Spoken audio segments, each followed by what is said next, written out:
What is going on, fellas? Welcome to the Let's Talk Milan show. This is a continuation of our previous stream. Lots to talk about. This is going to be killer. I want debates. I want to see blood tonight, guys. I want to see blood. Oh, we already have a guest in the backstage waiting. Remember, guys, it is open line discussion tonight. So anybody is welcome to come in and debate and do all that good stuff. Maybe we might even have Lyrics join us. Or guys, did you see Aaron's picture? Guys, go and like Aaron's picture. He had a picture with Paolo Maldini, the legend, the captain himself, and he also got a picture with Padre Pioli, with Massara and Tomori, which we will be posting. Go and like and leave a comment there. But guys, let's get Rohit on the stream first, and let's. What's up, Rohit? What's up, Roy? And we also have Antonio, of course. How you doing, Antonio? Good, how are you, Roy? Excellent, excellent. Oh, guys, we're already coming in. Yared. I remember Yared. Hello, Roy. How are you doing? Hey, Yared, what's up? Doing good. What's up? Me too. Excellent. What's up, Rohit? But Roy, you seriously will take Florence over Messi? One every day I would. Of course I would. Right now, due to our functionality and what we need, yes, we need Florenzi more than we need Messi. Technically, financially, we need Messi more, but maybe even not. Because, guys, Messi does not guarantee that you're going to win. If you get Messi and you don't win, mamma mia, you're going to be in trouble. You're going to be in trouble. We know if you get Messi. We know, Roy, we know we're going to not win every match, but we're going to win trophy. And how do you know? Thing you have to know in Argentina, no. Are you? Messi won a trophy for Argentina. Can you tell me? They love Messi now. Now they love Messi. Huh? Can you? Now, what's going to happen tomorrow? Tomorrow at 5 o'clock. Tell me something. Tomorrow at 5 o'clock. Tell me everything that's going to happen. Tomorrow? Yeah, exactly. You don't know what's going to happen tomorrow, guys. Statistically, it is more. Statistically, if you get Messi, pay him 40 million a year, and you do not win. Yes, guys, you know what? You see what happened with Inter right now? It's going to be 10 times worse. Yeah, 10 times worse. Messi is not a guarantee because that you're going to win. Because of one player. Yeah, right. Because of one player. Now PSG can get Messi. What happened to Rohit, man? Rohit. Now, will you sign? Okay, will you sign CH over Florenzi? CH. No. His salary is not so high. Many will sign his shirt, and people from Africa will support Milan. Morocco, I think he's from. Now, listen, Yared. Yes. It's not what I would do, first of all. It's what they are going to do, and based on his system. Now, yes, Ziyech would probably be a good signing, but I honestly, guys, do not see Milan playing with 4 attacking players that are not good at defending. You need balance. Yared, I'm sorry, Yared, football is not FIFA. Yeah. Get that out of your head, I know. Man. That I know. You need balance. You need some. You cannot have only attacker players. That I know. That I'm thinking. Yes. Let's see if we face like a team like Juventus. So, Yared, you know that. So now do the application on Milan. Come on, apply it on Milan. Since you say you know that, let's apply it on Milan. Yeah. Okay. Where do you put Ziyech? Milan, what's your Ziyech? Tell me what your formation is with Ziyech. Okay, let's take the normal formation. Let's take that Milan formation. 4-2-3-1. That's the formation Milan plays, right? Yes. So, yes. Instead from playing just Diaz, he can be a competitor for Diaz. So I think we start CH with Diaz there, and in the right wing, I think we can buy Tete, a very good player from Shakhtar. He's very good. Okay. I think he scored All right, 6 all goals right, and all had right. four Let assists. me get this straight. You said He's Tete very on the strong. right, 4-2-3-1. Tete on the right. Your attacking midfielder on the right, Yes. and then who's in Yes. the middle? But in the middle, CH or Diaz. Okay, Ziyech or Diaz. Beautiful, beautiful. What about the left? The left we can have a Rebic. He's very good defensively. Rebic. Okay, and what about up top? Okay, up top. Up top, I don't know who we signed at. Ibrahimovic or sure. Okay, Ibrahimovic or Giroud. So you're telling me you want to go to the Serie A, right, and play against teams in the Serie A with Ziyech, Diaz, Rebic, Ibra, and then behind them, Kessie and Benacer. Yes, or if you sign Bakayoko. You know why you're saying this, You know why you're saying this, Yared? The only reason why you're saying this is because when you play FIFA, you win. But reality is not that. The reality of the matter is that when you don't have the ball, you need people to come and cover the field and do all that work that you don't feel while you're playing FIFA. You don't feel that work. Roy. Yes. Roy, can we agree here? Can we agree that we have a problem in the right wing? That the play that Salamanca don't score, but defensively he's very good for us. But offensively he don't score. Florenzi would not be a problem. Right wing. Okay, listen, Yared. Guys, let me finish this debate with Yared, and then you guys can go on. Hey, Yared. Pioli wanted an attacking player when he had Çalhanoğlu, because in Pioli's idea, Çalhanoğlu was going to be the starter. And he wanted a right winger. He wanted an offensive right winger and an offensive left winger, right? That's what he wanted. That's what he said. Yes. But now that Çalhanoğlu is gone, his idea is offensive left winger, offensive cam, and now so because that cam... We should sell Rebic? No. Are you saying we should sell Rebic to buy a very good right winger? Roy, I just wanted to ask, I feel like you think that just because a player is a bit more offensive doesn't mean that you're kind of acting like they're not going to come back and defend whatsoever. Yes. I still think that just because a player... If you have Guys, how many of you have played football? For real, like real football? How many of you have played real football? I play real football.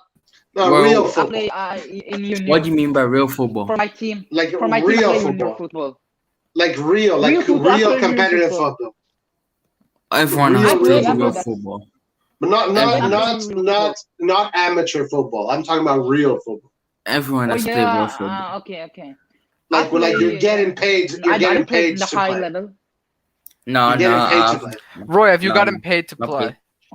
I have not, but I coach teams where people get paid to play. And guys, let me tell you something. If you don't put in the work, I don't give a fuck how many double scissors you can do and how many rabonas you can do and how many goals. That means shit. It means nothing. Right. Can actually anybody tell me what the topic you're debating about? Roy, did you get paid for being a coach? Yes. How much? I'm not going to tell you, Lucas. That's a stupid question. Yeah. Guys, I'm not going to fucking tell you my personal information. Guys, just to keep going, we should probably just try to stop interrupting because it's getting a little bit chaotic. But you guys are so wrong about this. It hurts, and I love to see how you guys. I'm just ask you, have you seen Tete from Shakhtar play? Yeah. Have you seen Shakhtar play? Okay, what do you think about him? I think Shakhtar in the Serie A would probably reach 7th place, 8th place, maybe. No. About the player Tete, what do you think about him? If you have seen him play. Oh, he's good. I like him. I like him a lot. You like him? So I think he's only 20 million. Yes? I think we should buy him. He's only 20 years old. He's much younger than CH and much cheaper than CH. So I think we should buy him. All Stand right. for So because Pioli likes to defend with Guys, numbers. can I weigh in here? Am I audible? Yes, we Yeah. can hear you. As long just Yeah. nobody try to we can interrupt, hear you. please. Yeah. So here. I mean, we can talk about Tete and Ziyech and whoever we want, but the final thing that dictates the transfer market is how much we can spend. So I think we should be able to keep that in mind. So going to the Florenzi debate, in the previous stream, I think you guys missed two important points. One thing was the experience that Florenzi carries in the Champions League, something that Calabria doesn't have. So I think Florenzi can help Calabria grow into a better player, and maybe even step in case Calabria is going through a rough patch. And the second point that I wanted to emphasize is the Italian homegrown quota that we still haven't been able to complete. So I think bringing Florenzi, who has experience and who has quality, would help us have good players in the 23-man squad that is allowed for the Champions League. That's you're right. Those are good points. Just from what you said though, a couple of the things you said. I mean, I think would you agree with me that Calabria is still the starting right back, and that Milan are still probably looking 100%, yeah, 100%. and that Milan are still looking for another right winger, or do you think that Florenzi will be a starting right winger? Every news outlet that I read, yesterday, going from Fabrizio Romano to even Tutto Sport, was saying that Florenzi is only a backup right back. So I don't think there is an issue that we won't go after a right winger. Fabrizio Romano is an idiot. He's a fucking moron. That's what he is. I agree with Rohit, honestly. I think I visioned him as a right back. Guys, listen to me. I know you don't want to hear this. Don't want to hear this. Roy, can I say Florenzi, something? listen to me. First, let me say what I gotta say. Listen to me. When Florenzi starts training with the team, they're going to say, you know what? Screw it. We're going to have him play in the starting 11. We're going to, you guys don't know this. You guys don't know this because you guys think that football is top 10 ESPN highlights. That's how you see football. No, that's how you see football. ESPN is shit, my brother. Cap. Hey, Roy, we're not going off of ESPN highlights. Where did Rohit go? Bro, I don't know. I think you love Italian players so much, bro. You highly rated Belotti. Belotti is shit. He didn't do nothing in Europe. Yared. This is what I've been hearing all my life. Italy is shit. Italian players are shit. No, these players are, and then they always fucking win the World Cup and the Euros, and then they're always shit. Give me a break. I support Italia. I love Italia. But in the Euro, Italia need attacking player. In the academy, Italian have to deliver a striker. We don't have a striker. Immobile, he choked on the big games. He choked in the big games. Belotti choked in the games. So that Chiesa is around. I love it. He's a fantastic player. He loved the big games. No, he did great. I have to agree. Look, I agree that Italy. My shit. This is exactly why Yared, I want you to keep on saying that. I want you to keep on saying that because that's exactly why we don't always win, but that's why we always do well, is because people like you say those players are all shit, right? Donnarumma is shit. Calabria is shit. Bonucci is shit. Chiellini is shit. Jorginho is shit. Verratti is shit. Unless we're wearing a Milan shirt, we're all shit. Roy, I gotta calm you down for a second. Keep on thinking that way. No. Quiet. Keep on thinking that way. It only makes it better for Italy. Okay, Roy. We're not saying. I think I can speak for the both of us that we're not saying that all these players are bad. We're just saying that. I mean, I would agree that Belotti with the national team did not perform well. And he's not. No, he performed great. What are you talking about? We've had this discussion already, but Belotti, guys, Belotti, okay, he did it. This is again because you guys think that unless he does a double step over, fucking gets a rabbit out of his ass, and fucking does a backflip, then he play like shit. Belotti worked his ass off. He ran with the team. He played for the team. He never lost the ball. Of course, now okay, he didn't score goals, but he worked for the team like a true champion, man. Let me say you something. Belotti, that old Italian manager, and Immobile, they broke my heart in 2016 not in 2017 when they don't qualify to the champion. No, yeah, me too. Look, Immobile, he choked in the game. He don't get to score against Sweden. That shit. Sweden is a shit national team. That was not because of Belotti nor Immobile. That was because of Ventura's shitty tactics. That was because of Ventura. Yes. It had nothing to do with Belotti. And he didn't even play Insigne. Okay, that was Ventura's fault. It got nothing to do with Belotti. But can you agree with me that Belotti and Immobile, they choke in the big Italian games? They choke in Spain? No. So you don't... Immobile and Belotti didn't choke. Immobile caused the goal. You know, Chiesa, when he scored that goal, he scored that goal because of Immobile's work.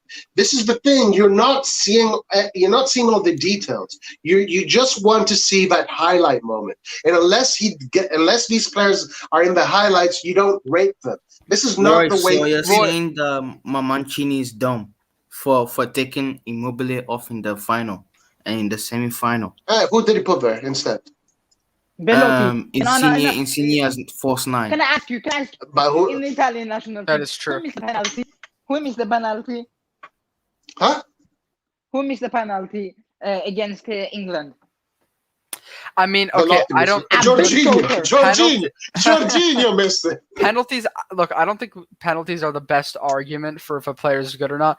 I would just say that I don't know personally. I understand that Belotti works really hard and Immobile too, but if you're playing a number 9 position, you're expected to be a bit more clinical in certain situations, and I've seen them both not being able to create chances. And I mean, I think like we need us Milan fans. We're always talking about Ibra replacements and players, and we're not even. Some people aren't even satisfied with Giroud. And if okay, I disagree with you. But hold on. We'll talk about that after. But if everyone, I'm telling you right now, would be so disappointed when Belotti comes in and just does great hold-up play, but doesn't really score goals, because we need people that can score goals. Belotti will score goals if he comes to Milan, guys. Come on, are you kidding me? You don't think he will score goals? He will score 5 goals. Belotti will get benched by Colombo. Roy. Guys, listen to me. Right, I will give you 10 euros if Giroud do not score 10 euros if Giroud don't score more than 5 goals. 5 goals. You think Giroud is going to score? You saying Giroud is going to score? He's going to just score 2 goals. Believe me, he's the biggest donkey in the Premier League. And now Giroud, you say, okay, so. Out of 3 games Giroud has played, he scored a goal, and the other 2 games he hasn't really missed any clear chances. And find yourself a player with experience, with Champions League experience, that has decent control and plays and holds up the play like Ibra for 1 million euros. I think it was a great signing. Nah, not me. Look, I am not a big. Yeah, right. I'm not a big fan of Giroud. Okay, so I don't know how many goals he's going to score. Thank you, Roy. You are not a big fan. I'm not a big fan of Giroud, so I don't know how many goals he will score. I hope he scores more goals than I predict, but I don't know. Honestly, I don't know. Roy, I will just say to you, my friend is a Chelsea supporter. He just said to me, "Hey, thank you that you bought that donkey." He don't like him. On the contrary, I've actually seen most Chelsea fans thank him and also say that he still has a lot left to give. I've seen that. From what I've seen so far in the 3 games, I've been more than satisfied with him. I don't see how you can say he he had bad games. Okay, I don't. let's say if he How does he have play bad games? a team like Juventus, he will not create for himself. He needs Diaz. He needs Rebic. He needs Theo Hernandez to create for him. He's not a creative attacker. I understand what you're saying, but at the same time, we were all saying that if we had a player like Giroud against Cagliari or other teams that park the bus, and we had somebody to cross the ball into him, that could solve many of our problems. And how many chances did Giroud? How many clear crosses did Giroud get against Real Madrid and even against Valencia? I mean, okay, against Valencia, I did see him miss a control. Like, he has had a couple of small mistakes. But Giroud, I mean, of course he can't create it for himself like Ibra, because he's not as good as Ibra. But and I agree with you that getting another young striker will be will be beneficial. But still, I think Giroud is a great signing. Like, for what we need, a player that can get headers and that can score goals if you give him a cross. We should also be holding accountable the creative players in our attack, not just him. I think I think we need other signings as well. We need a player that can score with his head, because Leao definitely cannot do it. But I will just ask you guys, how happy are you with? How satisfied are you with the transfer window so far? With Florenzi, I give it an A+. From 1 to 10. Let's do. You tell me.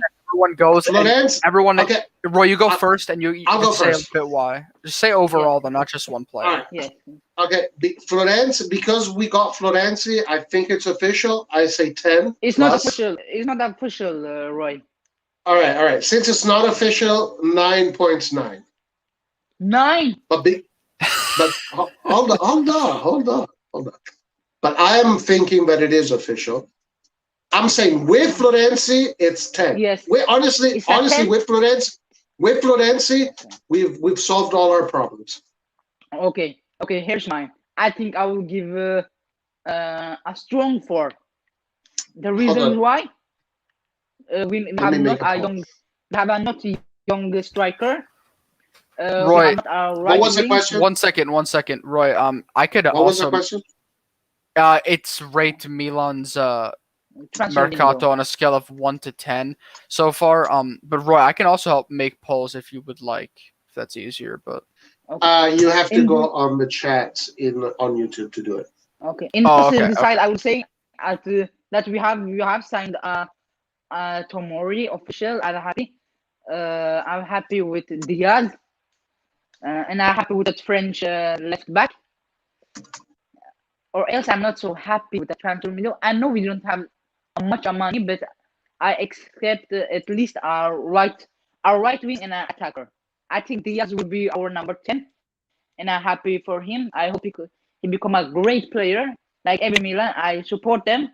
But if you don't give your all, I'm not going to support you. I think a player like Castillo is just here for the money. It's a retirement place for him. I think Giroud also is here from a retirement place. Yes, player like them, I don't like them. I just want them out of the club. And Conti, he's here for retirement. He think I can play 2-3 Champions League games every year. So I think he's happy here. But or else, if you don't say a young attacker or a right wing, this will be a 4 or 5 rating from me in the Mercato. Okay, you know what? Since you went in so much detail, I want to tell you why I said 9.9. Right. I respect Yared's detail, so I want to do the same. Just before you do that, I guess after you, Lucas can go, and then I'll go, and then if Rohit wants guys, to go, we have the poet, Rohit. Where's Rohit? Stop! Where are you, my man? You come, you go. Roy, right, I'll let him back in if he joins while you're talking. But guys, let me go after you, and then I'll go. Let me tell you why. For me, this Mercato is a 9.9, 10 if Florenzi is coming. All right. Okay. Here we go. Let's start with the goalkeeper. Mike Magnan is a fantastic goalkeeper. He has proved to me that he is a fantastic goalkeeper. The guy is 26, pure, mature. He's physically, he's mature. Mentally, he's mature. I love his personality. He's a warrior. I love the way he commands the defense. This was a great replacement for Donnarumma. Bravo, Maldini. Bravo, Exactly. Maldini. Roy, Bravo. I'm very happy that you guys guys, can we?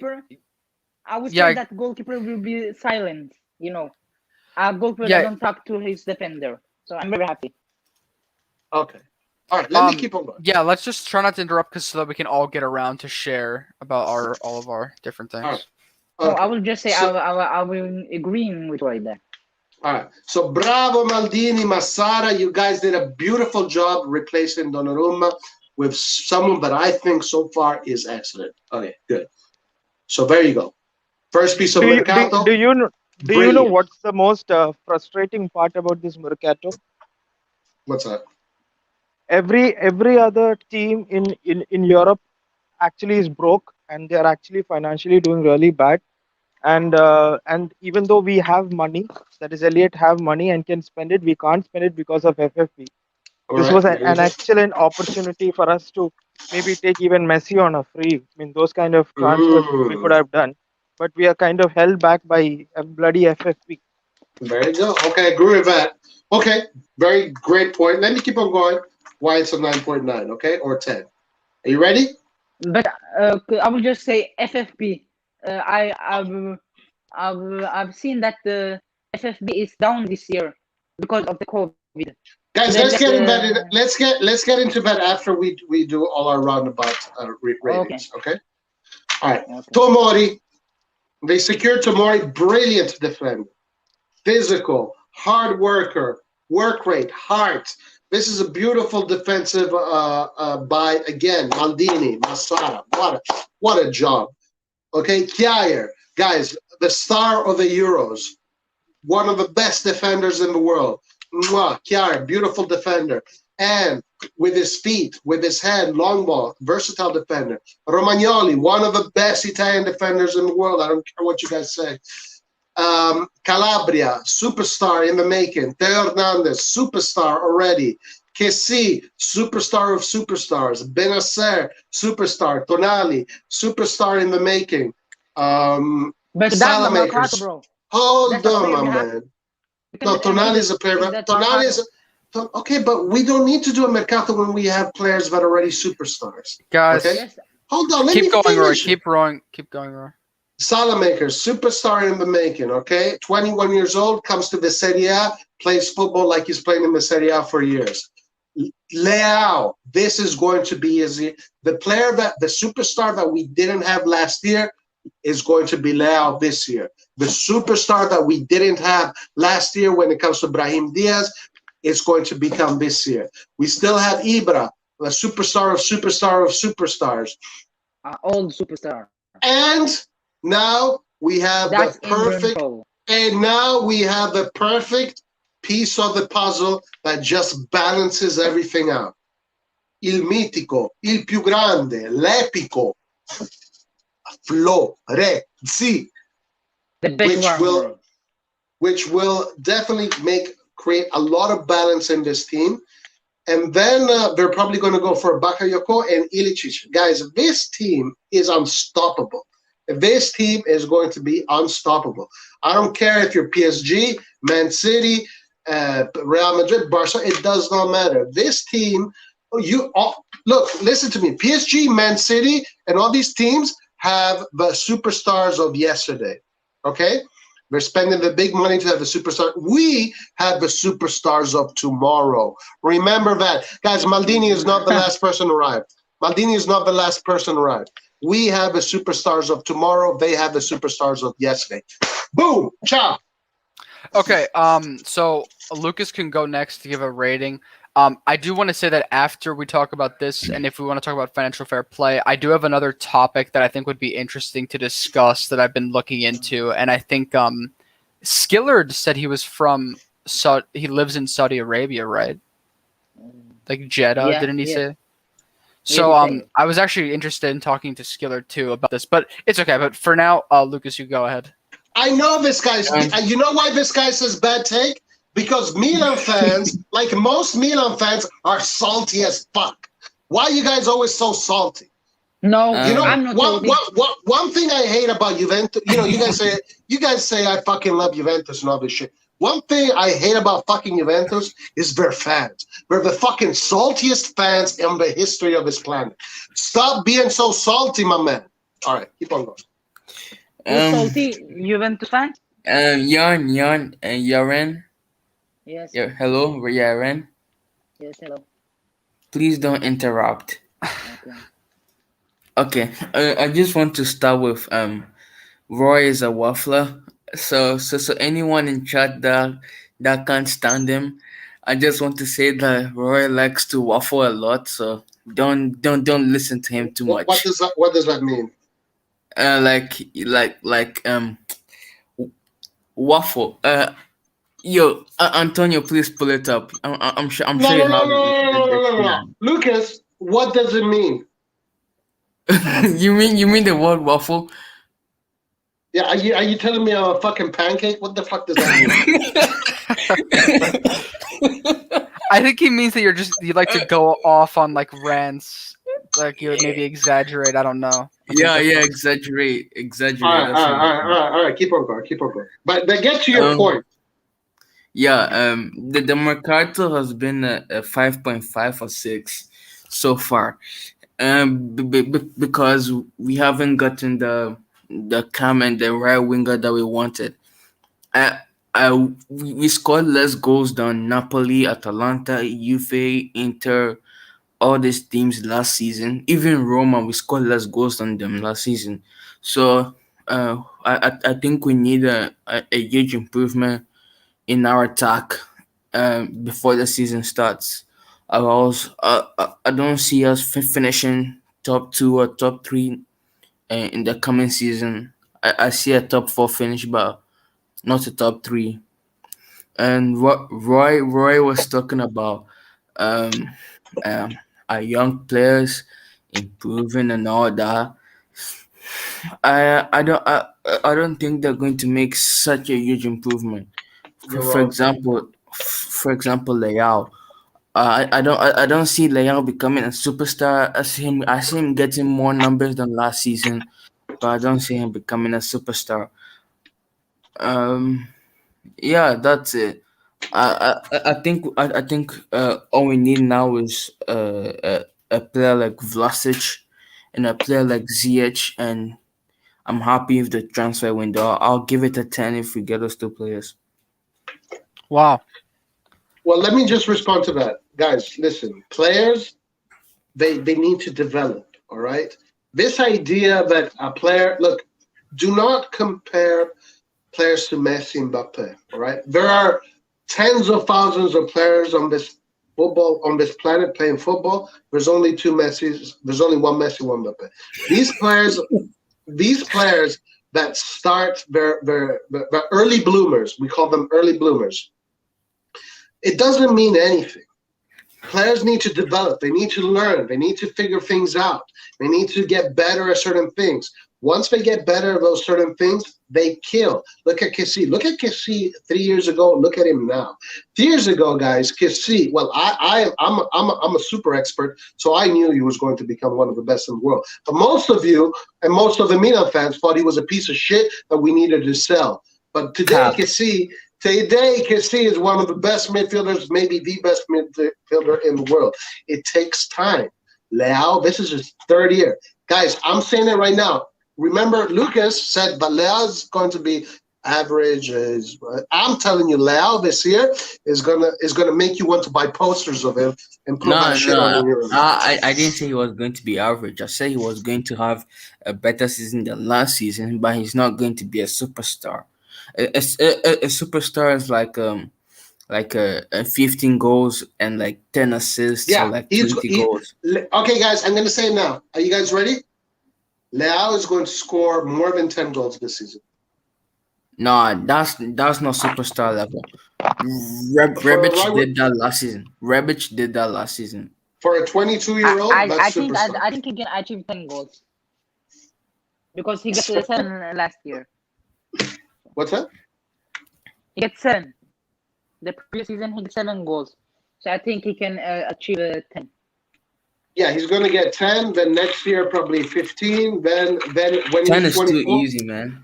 hey, see, too easy. When he's 24, 25, 26, he might get in that 20 range. But right now, you guys have to chill. You have to chill. Yeah, You guys got to chill with these players, man. 10 chill. goals, 10 goals for a non penalty taker is it's not superstar, I agree, but it's very solid. I mean, I wouldn't mind if he scored that much. Of course he can do better, but okay, I guess I'll go now with my rating. So far I'd have to give a 6 to be honest. It can drastically improve though. But so I'm just looking at some of the big signings. Tomori, so I'm 6 is above average. So Tomori and Tonali both done deals that we locked up, which are great. Manyan was a great replacement. I agree 100%, and I had faith in him since day one. And then yeah, and then I don't know. I saw I Giroud, like I said, I didn't mind that signing, so I think that was a good reinforcement. But it's not gonna be a very good mercato. Like I agree with what Lucas said, unless we sign at least like 2 attacking players because we're missing something. We're still missing something in that attack. We need more options.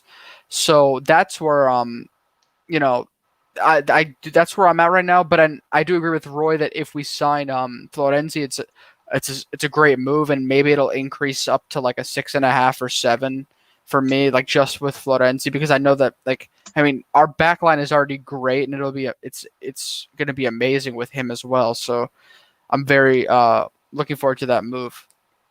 So if I guess if Rohit wants to go since he's the last one, then he can give us his rating.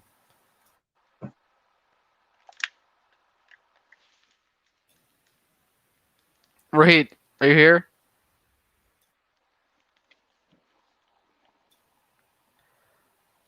Sorry, guys. I had to call. I'm alternating between work and the pod.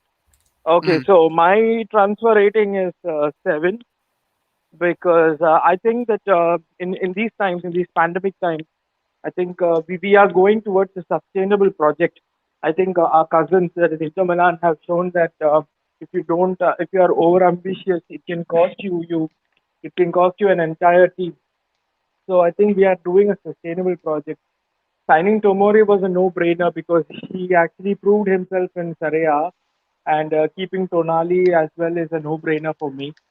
So replacing one of the generational keepers with Mike Mignon is also a very for like 13 million is a very intelligent move from Maldini, and then I think again retaining Diaz for keeping Diaz for 2 years for 3 million again is a very intelligent deal. And if we do go through for Florenzi, I think that it will be again a very intelligent deal because Florenzi has the experience and he's going to come on a loan. And even though he's injury prone, he can be injury prone like Conti. I think we lose out on nothing. And I even forgot Joe, who can be a very good who can be a very good backup to Ibrahimovic. Fair. I think Rohit brings the most balance. yeah, I mean, I tried to go with like 6 just because it was above average, but I'm not blown away yet. I do think the financial circumstances are important. I was gonna ask I think Yared made a good point about financial fair play and how like because of the COVID pandemic, um, it it's kind of questionable. Rohit, can you do you know anything about that, or could you explain that? See, what financial fair play is about is there's something called break even in finance. So break even is a point where you actually have no loss or no profit. So as per the financial fair play rules, you need to be at break even every season. So even if, for example, a club is having, let's say, a 50 or 100 million loss, if the owner is are ready to absorb the loss, then they allow the club to invest 5 million more than what they earned. So like let's say if a club earns let's say 100 million a year, they can invest 105 million in one year. So and this 105 million includes wages as well. So as of now, our wages to turnover ratio is very high, which means that we are actually paying too much wages. We need that is why that AC Milan have been trying to reduce their wages. And then last year when this COVID broke out, the news came out that they are actually going to reconsider the calculation of break even, but the details was not given. So that's how UEFA actually plays their game. They make it very ambiguous. I mean, they make it very difficult for normal people to understand. So that whenever a team like PSG or Manchester City just goes on a FIFA kind of a transfer market, nobody is actually going to question them because they can even make it legal, saying that PSG is having this kind of revenue and they are actually playing within the rules. So I think even though that there is a rule, there was a news saying that it will reconsider. There's nothing actually spoken about what they are going to do. What are the measures taken at all? Yeah, that's a good point. UEFA's always it feels like they're always playing towards the same teams. The only reason why I don't want the Super League to happen is because that will force Italian teams to focus on domestic youth. Okay. Yeah, no, that's a good point. If you Yes. Sorry. no, Anthony, actually, please go. on. You can add that because I was gonna Yeah. maybe switch I the. actually I had a theory. I mean, this is my personal theory. If the Super League does come through, let's say that let's say a new player broke out at Cagliari, and with the kind of revenues that the Super League is giving, so obviously Cagliari knows that let's say AC Milan are padded, and they can actually pay a huge amount of money, just like how the English clubs are paying. So let's say they will ask for a 25 million rated player, they would ask for 100 million, and AC Milan would just transfer the amount the next day because of the amount of revenue that the Super League is generating. So this 100 million would actually help Cagliari to reinvest and improve their grassroots. So I think This was exactly what I said when the Super League thing happened. When people were saying that the Super League was going to destroy all these, it's like, no, you guys are no. The Super League is going to make all these other teams get bigger. I agree with you, Rudy. Well, actually, as it is, the current system does not actually help all these grassroots clubs. Not at all.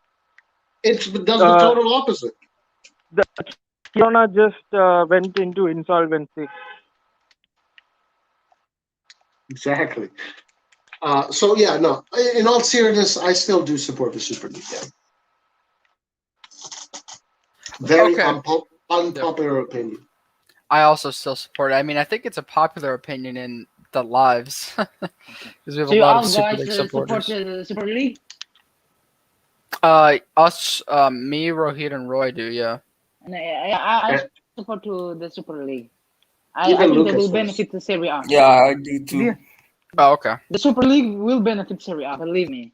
If it happens, Serie A, wow. Yeah. It will come much better. Yeah. Yeah. So I have another topic that I thought would be interesting to discuss. Maybe get some of your opinions on.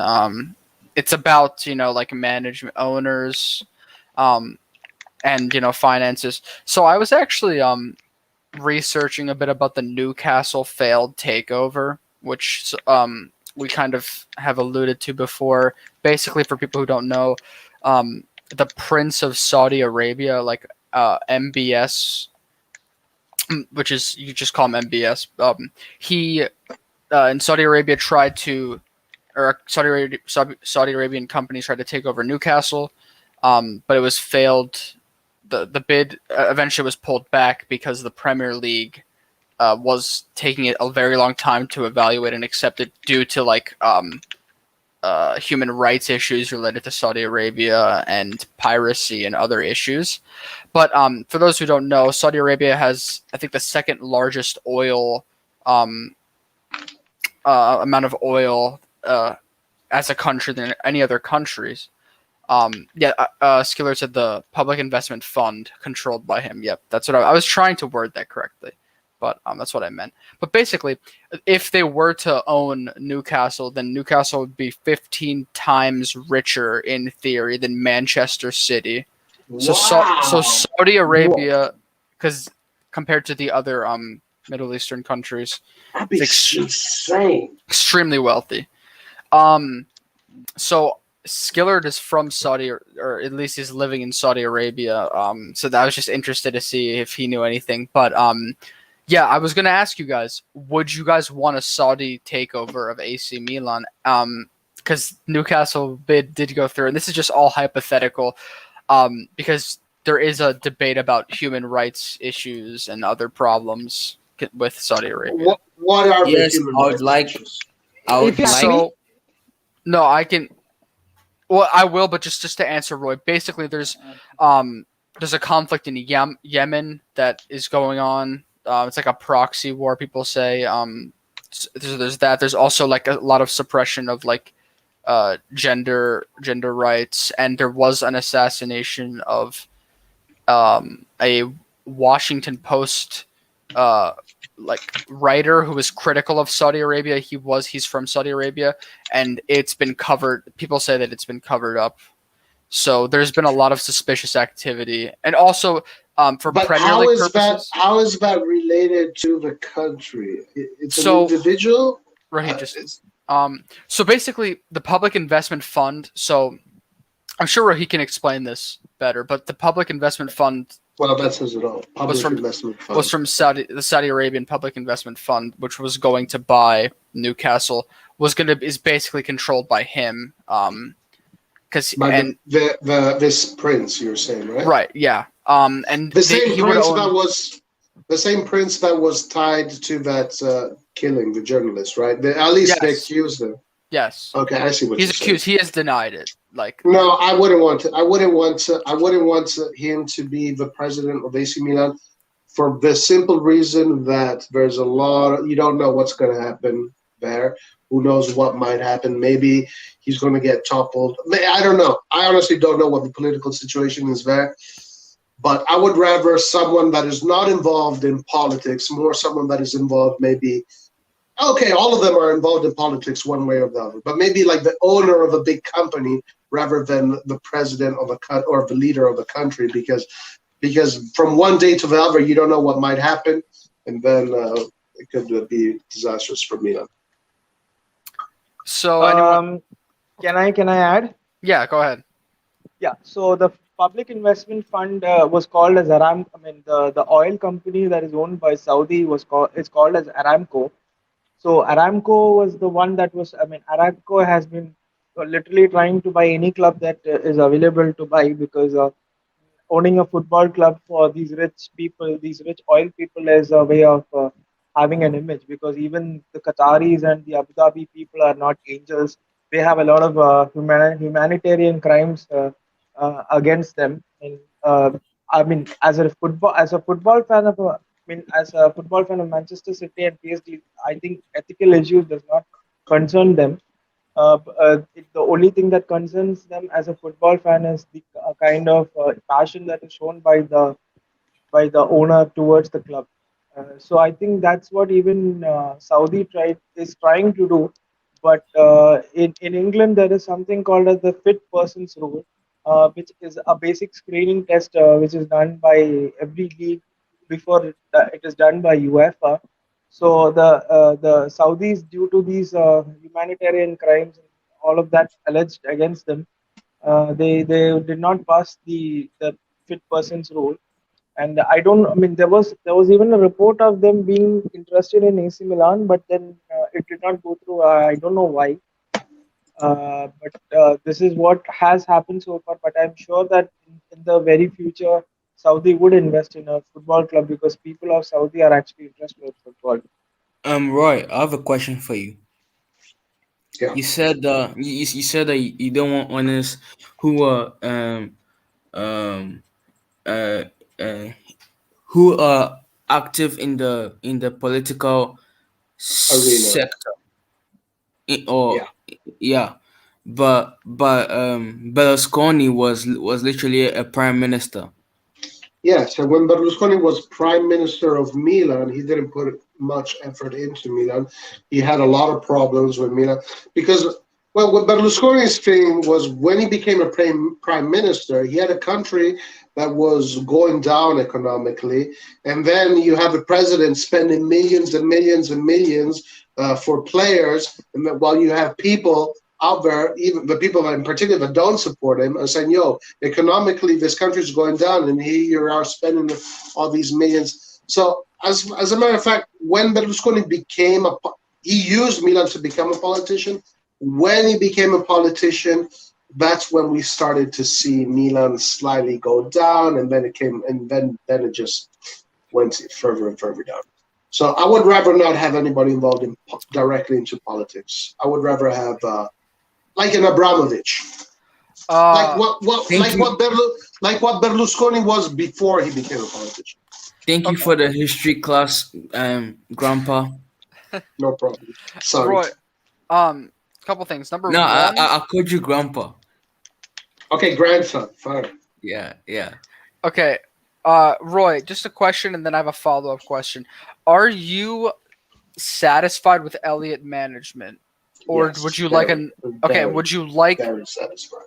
Would you like another owner that could potentially would you want another owner to come in maybe in a couple of years? I would love to have a crazy guy that is in love with football and is super ambitious and has a crazy dream to make a club into the best club in the world, like what Berlusconi did, like what Abramovich is doing, like what the guy from PSG is doing, like what the guys from Man City are doing.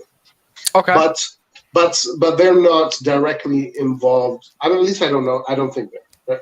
But the Saudi Arabian guy would be amazing because if we become 15 times richer than those other clubs that you're saying, then I mean Milan would be, oh my God. Forget about it. I mean, but I would rather not go that route. That's a very volatile route.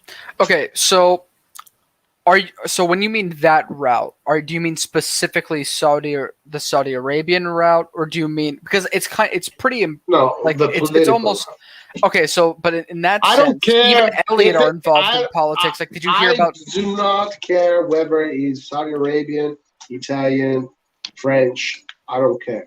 It has to be someone with passion that wants to make the club big. So Abramovich, for example, it's not as public, but there are a lot of links with him in Russian politics. Also, Elliott with Argentina has a lot of issues. Well, Russia. It's pretty. Just one thing. It's.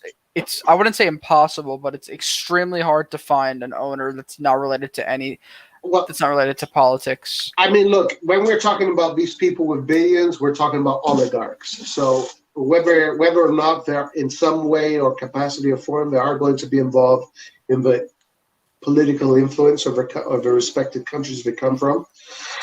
But when we're talking about the main guy, like how Berlusconi was, then I don't know. It can turn out pretty nasty and sour. Even Abramovich, I mean, he's an oligarch in Russia, so he's protected and all that stuff. You never know what might happen to him if he gets caught with some kind of crazy thing, and all of a sudden Chelsea is like where Inter is at right now. So before let someone else go, but just for me, my opinion. It's going to sound probably selfish to some people, but I wouldn't mind getting taken over because I think a lot of these owners, maybe not to the same extent, but they all have one way or another political issues linked with them, or many of them do. I think that I don't know. It does sound selfish, but at the same time, if you see these teams that are just dominating I'm sorry. There's a difference between having political links and being a politician that creates policy for a country. There's a big difference. Okay. I thought so at first when you said that you were just saying, well, hold on. So what about someone who's not creating policies, but someone who is negatively impacting the Yes, politics of a country without actually creating policies. yes, that's fine for me. So you would allow that. So like what Elliot are doing or what they have Yes, done. yes, I'm okay with that. That's a strange line you just drew, Roy. Because Elliot is not involved in policy. Elliot is involved in economic influence. Some of his decisions are debatably immoral, some of his business practices, but he is not a politician. He's not someone that got his job through a voting process where people are, or whatever, or he's not a leader of a country. It's just a business. He's a business owner with a lot of money, therefore makes him an oligarchical in some way or the other. Therefore, he will have influence no matter what. Can I say something? Yes. Yep. Yes, I will say I will say yes to a man that investing in the club with lots of money. I think Elliot is a millionaire, or I think he's a billionaire, but he don't want to invest his money. So I think that's bad, and I think it was linked with Louis Vuitton about a year ago. So I think it will be very good for us if we was had a man that spend money in the club, like Yeah, buying a top player or something. And I think apart the from Louis the Vuitton, happiness will increase. If your club is doing good, you are happy. So I think it will be good. apart from Louis Vuitton, there was also another guy, Russia a or bald a guy. Moldovan. Yeah, I think that's right. a bald guy with glasses. I don't know what his net worth was, but people said he was part of a some science technology stuff. Yeah, Yes, those it was guys are. athletic. It was sport technology, I think. I No, think it it's was more like nature. oh maybe it was environmental or something. Yeah. I'm not sure, but yeah, I know exactly what you're talking about. Personally, I think what Elliot are doing is they're trying to maximize profits, but they're doing it in a way like, okay, I can't complain because we are seeing they're attempting to fund improvements, not as good as other teams, but better than many Italian teams. I think this Mercato we've been much more active than many other Italian teams, or if not all of them. So I'm happy with what we're doing, but I think in the future, Elliot are trying to make this a big, profitable experience, close to around like $1 billion sale, is what I read. And so, by getting Champions League and by performing better, the club is worth more, so that someone else will eventually want to take it over. The good thing about Elliot is that Elliot's business, it's a serious business, whether or not you think it's immoral or not. It probably is in many cases, at least here in America. But one of the good things about their business is that it's a business that they actually care what they do, meaning they want to make this club more profitable so they can sell it. And that process of making this club more profitable means advancing technically, managerially, getting better players, and winning trophies. That is the whole process of making a club more profitable. Helping with the stadium, creating an infrastructure that generates more money, therefore more profit, and then they're going to sell it. That's what they want to do. Now, hopefully they sell it to the right guy. That's what we need to hope for. But what they're doing right now, I'm very happy with. Right, and I would agree because they're managing the club in a very healthy way. Like they're fixing a lot of our debts and they're putting wage limits so that financially we'll be 100% ready to move forward in the future.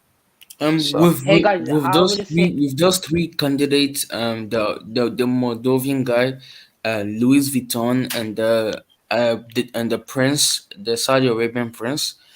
Which one do you guys like more? That's a good question. hey guys, I will just say for 3 days ago I read in the newspaper that Milan is soon gonna build a new stadium, and when the stadium But is those built, news, I think but those news that are like 3 years ago. It's recycled. huh? Those news are No, recycled. no, we're They've been gonna saying it for build the 3 years stadium. now. No, Good, good. it's I want. accurate. Well, That we're gonna build a stadium in 2022. We're gonna start building, and I think it will be finished in 2025. That's the article well, said. but I haven't seen any confirmation of that actually happening, and there still has to be approval from the city of Milano, the council, and also Inter's It financial will happen. situation. So I don't I think think that's it will gonna happen. happen. I Yeah, think it will yeah, happen. but I don't Do think you it's been guys think? confirmed now.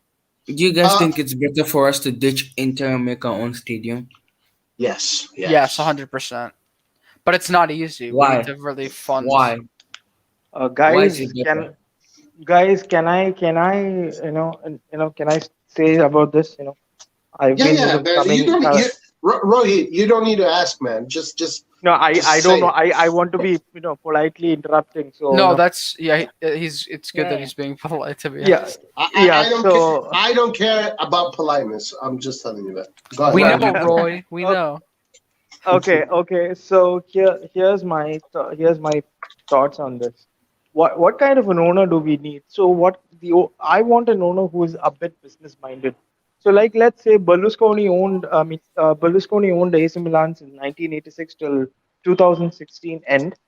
So during these Berlusconi times, we were the biggest club in the world, and we got the best players, and we were successful. But as soon as Berlusconi, like Roy said, lost interest, or he was engaged in other activities, we actually started falling off as a club. So I think we need an owner who can actually build a successful business model that makes the club, uh, independent on its own, so which doesn't need the owner to already spend like 300, 400 million every season and then win trophies, just like how PSG is kind of doing. I mean, if Qatar like loses interest one day, or maybe after the World Cup, if they feel that PSG is not worth it anymore, they can be like what Inter is right now and just get dismantled. Then the very next season, Messi and Neymar would just leave every day. So I think we need an owner. We need a very successful business model, and for that, I think we have a lot of factors. Some of which is in our control, and some of which is not in our control. What is in our control is the stadium, and what is not in our control is the TV broadcasting rights. I mean, I kind of feel that right now nobody would want to invest in Italy because it's a it's a investment where actually it gets a lot of losses. I BT mean, Sports every just did it. BT Sports pardon. did it. BT Sports just did it. And BT Sports is owned by Nasser Khelafi, the Qatari guy, the owner Yes, of PSG. and they just bought the Serie A rights to 2024. So what you're saying doesn't make sense. Because Uh, B, why would they pay? Why would they pay for Serie A rights to 2024? And that is only in England and Ireland, and also yeah, the TV rights, the TV rights of English Premier League is 3 billion, and the TV rights of Italy would be, even with this TV deal, it would be like 1.5 billion.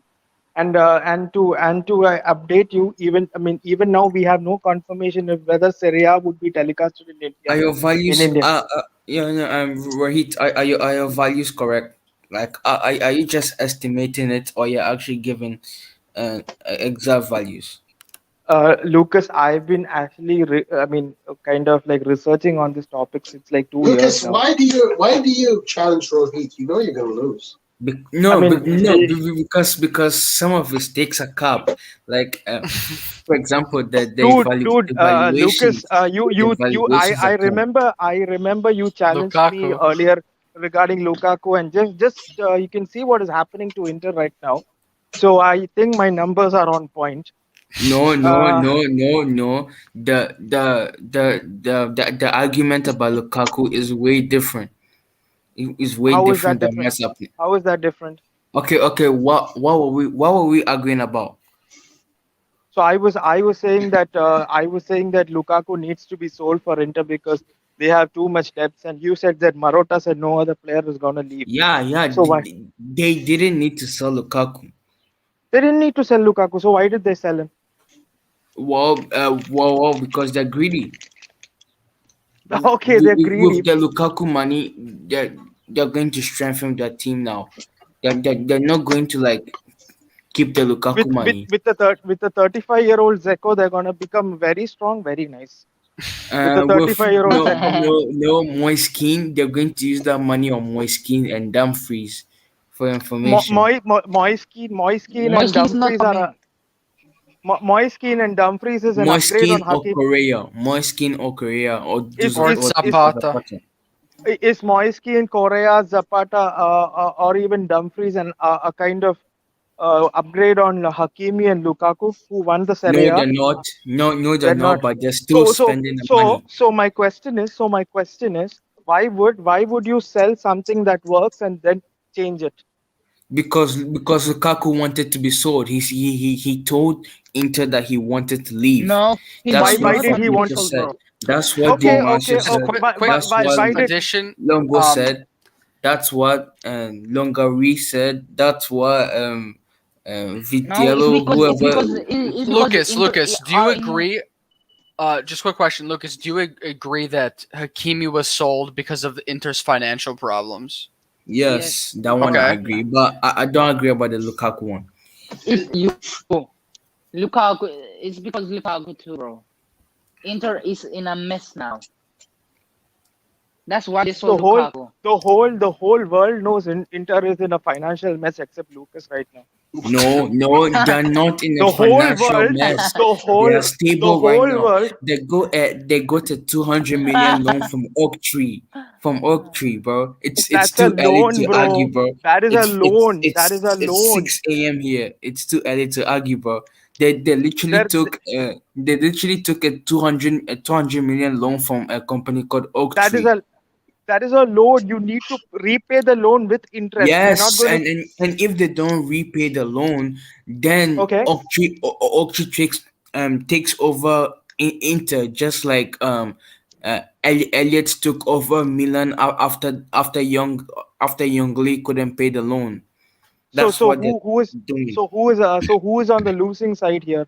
Is it the Suning or is it Oaktree? It's There's no Why losing did side. okay? There's no Let me losing it's a rephrase side the losing side. question. Let me What do you mean? let me rephrase the question. Why did Suning have to take a loan from Oaktree? because they couldn't pay for the salaries and all that Why couldn't they pay the salaries? because they were in Because bro, debt. that is Because Inter. of It's not also wasn't the Milan. relationship with China as well. Wait, Antonio. Let him speak. Why Okay. couldn't China pay? Why couldn't the Chinese pay the salaries? Because they were broke. That's why. Okay, so they're broke right now, but they are very rich, and they just sold Lukaku because he asked Because for a. if they spend more money, they'll be more broke. Okay, okay. So at So the you end of the agree? day, Zhang is a So you businessman. so you agree that they are broke and they don't want to be more broke, so they sold Lukaku, right? No. Listen, they were broke. No. Bro, you have Rohit, you're being admitted. so retarded. You're being so retarded. They were broke. They took a loan from Oak Tree. Then they needed to sell just one star player in Lucas, Hakimi, and that's can you what they please just did. admit? And then they got greedy with Lukaku. They never wanted to sell Lukaku. All They never right. wanted to sell Lukaku, so why did they Yes, sell Oh, even Lukaku? don't Marotta, argue, Lucas. even Marotta said he didn't want to sell Lukaku. Everyone knew. Why you Everyone Marotta saying knew. doesn't. Lukaku Everyone now? knew. Marotta doesn't make those decisions, bro. Well, No, okay. no, To be no. fair, Marotta makes the decisions, and No, he doesn't. they didn't need to sell Lukaku. Uh, Oh, that's a difference. That's a difference between Hakimi and Lukaku. They needed to sell Hakimi, but they didn't need to sell Lukaku. they Lukaku need to sell wanted to Lukaku, leave bro. to Chelsea well, guys. because Chelsea offered him like 12 million a year. And next Just You to year they're do gonna you sell hold Lautaro on, guys. Martinez.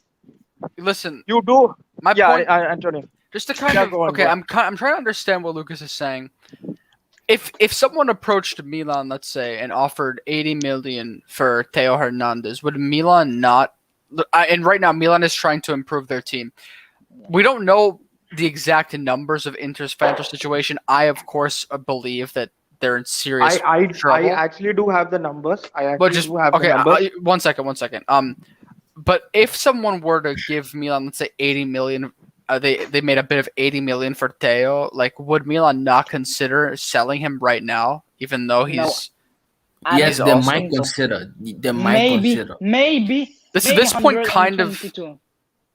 So, what do you guys think? It's possible that even though, I like don't what think Lucas so. is saying, even though Inter weren't looking to sell Lukaku, a huge bid came in, and so they cashed in on him. Like, is that what Exactly. Lucas is trying to say?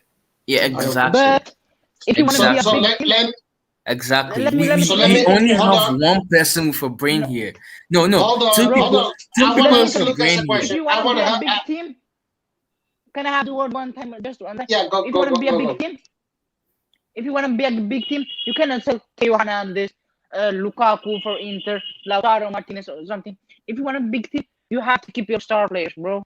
Or you're gonna I be agree just with an average team. I have a agree. question I for agree, Lucas. but at the Yeah, same Ren, time, what are you on about? financially in Serie A, it's not the same as like Man City, PSG. You can't always like it's hard to match wages and other circumstances that I other have a teams can question for pay. Lucas. So I kind of understand why, especially, and of course, if Inter, I'm not saying they're not in financial issues. I still think that they could still. They're probably still in financial issues. So of course that's a factor, but just to try to understand what Lucas is saying. But yeah, no, Oh, I have a question for Lucas. okay. Yeah. Lucas, why didn't Borussia Dortmund sell Haaland when they offered him 160 million? And Borussia Dortmund know that next year Haaland can go out, away for 65 million. Why not? Because they're dumb. Simple. They're dumb. Dude. Who wouldn't sell Holland for 160 million right I now? wouldn't. A, I Like, come wouldn't on. sell a him. club that is ambitious. Come on, man. Come on, man. Like these are the same Lucas, people believe me, that waited I would have said no. 1 year for Sancho's value to decrease before they sold him. I mean, Sancho was valued No, at Rohit, come back, Rohit. Sancho was valued at 120 mil last summer. Now he's valued at 80 or 90 mil. So You know, so that's how Borussia Dortmund operates. you They're just know, dumb. wait, just really quick. I don't know why this is happening, but I'm actually agreeing with Lucas a little bit, like more tonight. I mean, can Borussia Dortmund really win the Champions League or win the Bundesliga, considering they just lost Jadon Sancho this year? So I agree with Lucas. Why not sell him for 150, 60 million now? Because you're not going to win. You just sold Sancho. So Why do you want to sell your best players, man? Who because does that? Because he's Borussia aren't going to get win. sold It's a project next right summer. now. That's what you think, but that's not what they think. They want But then to why win. would they to sell get sold Sancho next then? summer either ways. Why would They sold Sancho because Sancho is a shit player and a crazy team like Manchester United. He's not a He's shit a shit player. player. He's a shit player, yes, and a crazy team. And these crazy English No, EPL teams no. are ready to Roy, spend 100 million on turns. Hey, Roy, let's Roy, a have turn you on the seen? ground. Let Roy, me give you 100 million for Roy, that turn. have you ever seen the Bundesliga? Do you watch the Bundesliga? Yeah, You sometimes, probably yeah. just saw Sancho not play that much for England, and so that's why. Nah, the guy didn't even make the fucking first team. Yo, the Borussia Dortmund is laughing. Neither did They're Romagnoli, laughing. Roy. They're laughing Roy- at the bank. Roy, I have a question to Lucas. Why did Conte leave as the coach within just 1 week of being the Scudetto winners? Because he exaggerated. Conte always leaves. Listen. Let me talk, bro. Let me talk. Conte left because he thought his team he thought his whole team was going to get sold. It's just Hakimi that got sold. Even though Marotta told him that he's only going to sell one star player, he still decided to leave. Lucas, Simple can as I that. tell you That's why the why biggest. Because Conte leave Inter? Conte is stubborn. Conte is a stubborn person. A stubborn person. Even Marotta said that after Conte left, he said Conte doesn't stay in a club for 2-3 years. He just um he leaves. He leaves after 2 3 years. I mean, so yeah. Awful take. The reason Even contract. if no Roy, no no no no Roy, Roy. listen. 1 minute, This Lucas. Inter Roy, team, no, please wait. I'm sorry. This Inter team is still good enough to win the Champions League. Let's be honest. What? They still What? have oh Barella, Oh God, my God. Sensi, oh Nah. fucking Lautaro hell, man. Martinez. They Okay, have a now great I gotta leave. defense. I gotta They leave. have Now you are They capping, have bro. That's Now they you're not by have enough. yourself. Bastoni, Lucas, they come have on. Skriniar, they have the Fry, they have They're not even gonna DiMarco win the They Serie lost Perisic. their A, two bro. best players. Winning the Champions Empty League. Marco. Come Bro, on. why are you smoking? But If they oh my sign, god, if they, these guys are on scale. we don't know who No they're gonna way. sign, but it's not gonna be Lukaku and Lucas, can I Hakimi. tell you something? If the Did Inter, sign if the sign Dumfries and let me tell you Also, something. they Did lost their Inter identity with get out Conte. of the group stage of Champions League? Lucas, Even with yeah, Inter, Lukaku and what, did they Gary? get, yes, did Inter get out of the group stage in the Champions League? Yes, they No, did. they didn't. They didn't. And you think now, Lucas. I with Guys, I this want Lucas to is use financial, I tweeting want they're some to gonna win crazy the I, Champions I, shit. League. wa- I want to use the word that Lucas just used at Roy. He's waffling right now. Wait, guys, I just realized. You know it's bad when Roy just says Lucas is on some crazy shit. Like if Roy acknowledges how insane this is, you know this Bro, is not believe good. yo, me, yo, Lucas. What are Ajax, you smoking there? Ajax reached the semi-final. Tottenham reached the final. Those two teams are worse than this Inter team. All right, Ah, you guys Oh are God. underrating this Inter team. Lucas, They have believe Lucas, me. Okay, they Lucas, have a since you are solid so sure, Lucas, defense. you They are have a insane solid right now. goalkeeper. They have a solid midfield, and they have if they But they get have a the Solid striker that they midfield. want, Oh, then they who have a said good Lucas, solid? attack. Lucas, can I ask you a question? Can I ask you a question? Yes, Will yes, you will you make a bet? yes. Okay, what's up, Tick if Size? Inter goes Guys, to we're the Champions making a League bet final, here. Yeah, no, hold on. Let's make it an official bet. What's the bet? yes, Guys, this is an official bet that's happening right here. $100, $100. What? $100 official bet. I Okay, have the okay, money. I promise I have the money. okay. If Inter $100 for reaches what? the final, the day Inter reaches the final, I will give you the money. If what? If what? Reach the final.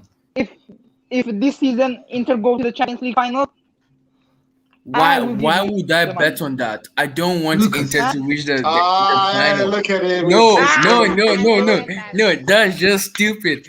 No, I'm Lucas. not betting on Inter. I said they can reach the final. I'm not saying they You will. said they can. You said they can win it, man. Yeah, they Don't be can try. win. Hey, yo! If you're gonna commit, okay? Lucas. Yes. Yes. Roy, Yes, to be Tick fair, Size. I don't see you spilling out $100 Have you been left drinking? and right whenever you make crazy crazy I know, right? accusations. Like who You make pays it Well, simple. $100 on a bet? Oh my days. Lucas. Yes, Tick Size. Okay. Have you been Let's say drinking? $10. Nah, I'm Have you been sober. smoking? Have you been smoking weed? No, I'm sober. No. So You kidding me, please, bro? just He has smoking weed. because I'm old, please repeat what you said just for my, because I want to hear again what you said. Go on, I repeat. said Inter's team is still good enough to win the Champions League. oh my! Okay. Do you think Juve can win the Champions League this year? Yes. Okay. You guys are a bunch of Juventinis. You guys are I a don't bunch I think of so. think. I don't No. think so. I'm talking for What are you myself. smoking? I only talk for myself. Yes, Juventus can win the Champions League. Yes. No, Okay, I Roy. No, Officially, Inter can't win the Roy Champions is a League. And Juventino. let me say this. If Inter did Roy, not what did you say? dismantle them, I say it, and I say it loud and proud. Juventus can win the Champions League. Wow. And let me say Wow. this. Roy, If are you drunk? Inter, no, I'm not. If Inter wouldn't have dismantled their team like they did, maybe they could have gone far in the Champions League. But now, Yes, maybe. impossible, Lucas. Impossible. No, Now Roy. impossible. At this Roy. point, yeah, For Juventus, Juventino. it's Roy, yeah, impossible. Juventino. It's confirmed. It's official. Yeah, Juventino, bro. You just came out of the closet, bro. You came out of the white and black closet. Roy, can you? I have actually sent you a Oh DM. no. I sent Hey you a guys, Twitter. I sent you a guys, All Twitter right. Here Lucas DM. is it a secret comes. Can you Inter can you Milan fan. can you please show that on the screen for Lucas's enlightenment?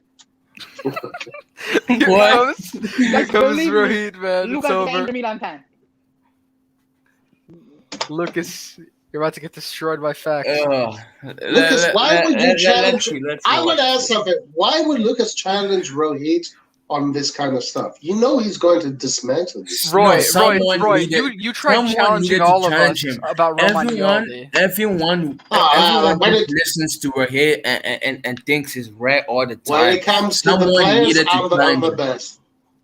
and I I challenged him. Romagnoli is. I actually do have. I actually do have a degree in in corporate finance. So Cap. that's why I There you go. There you go. that's that's not forget it. I'm not gonna say anything. I do have a degree in corporate finance. I'm a master's in business administration. So I do know about finance. Not as much as a chartered accountant, but I do know about finance. Lucas has a degree in you Waffling. know. Being Inter Milan fan, bro. Waffling. But guys, do you think Milan will reach far in the Champions League? Yeah, semi-final. Wow. And then Wow. and then after No. and then Bro. hold on. Yo, listen to me, bro. After the semi-final, anything can happen. I think if you reach out Yeah. the group stage, anything can happen. Nah, this But is let's because see. okay, fine. Yeah, guys, I'll take it. guys. This is like this is the as per the reported. Every club at the end of. Every club is treated as a company. So in a public company, always has to release their accounts at the end of the season.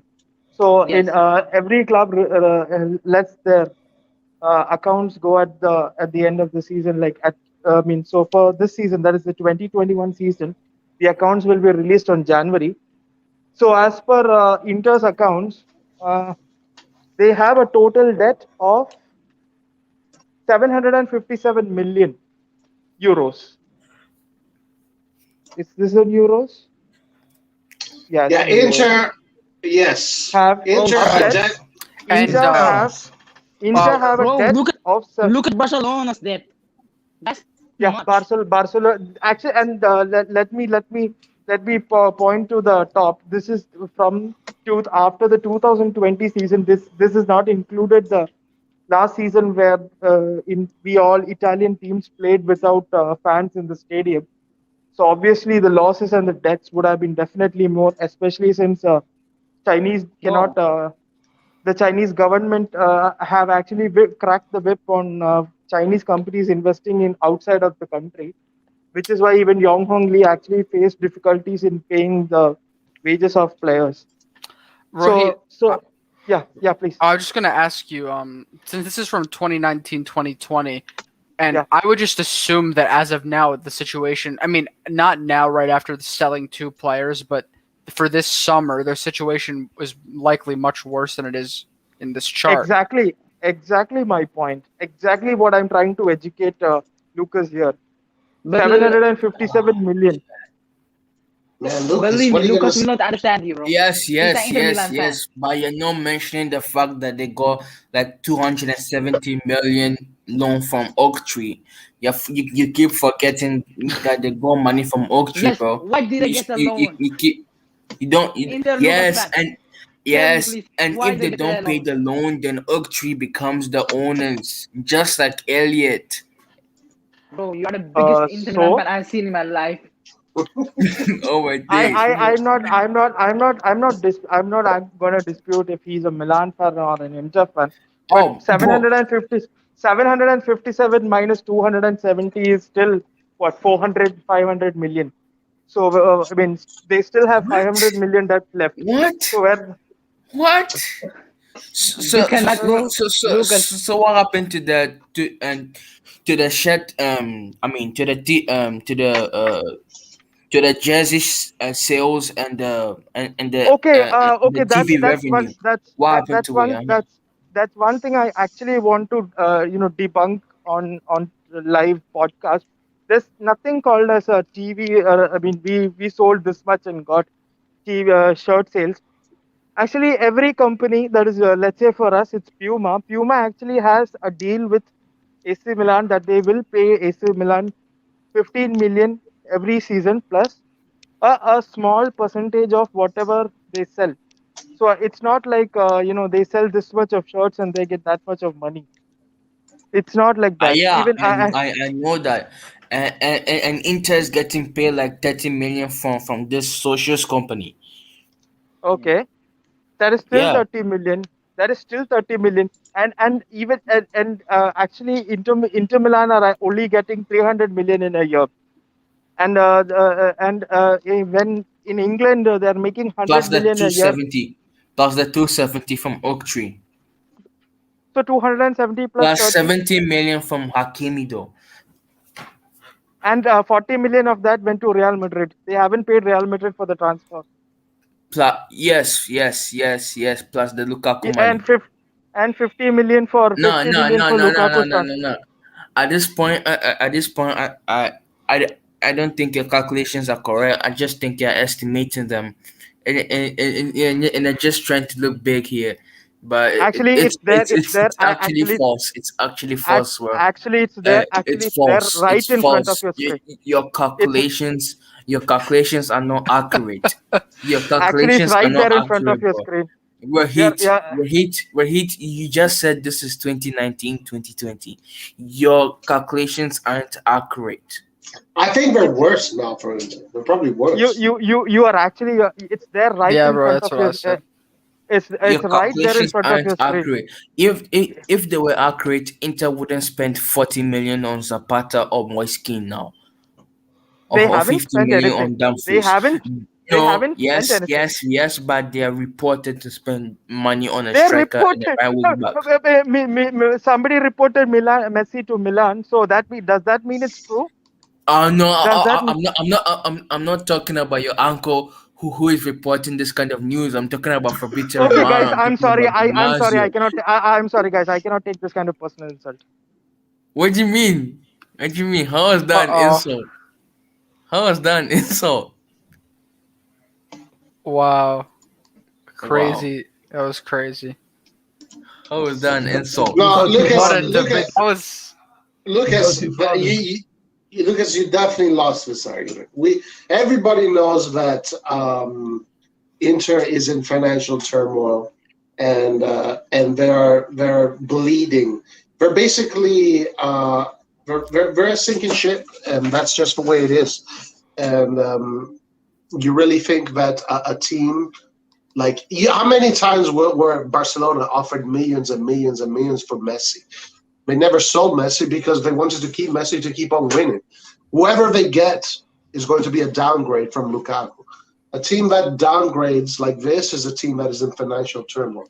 So Rohit is right, and everybody else sees it. We all know it. Inter kind of looks like the last years of who owned us before Elliot? Young Hong Lee. Yeah, Inter's looking like the last year of that complete mess.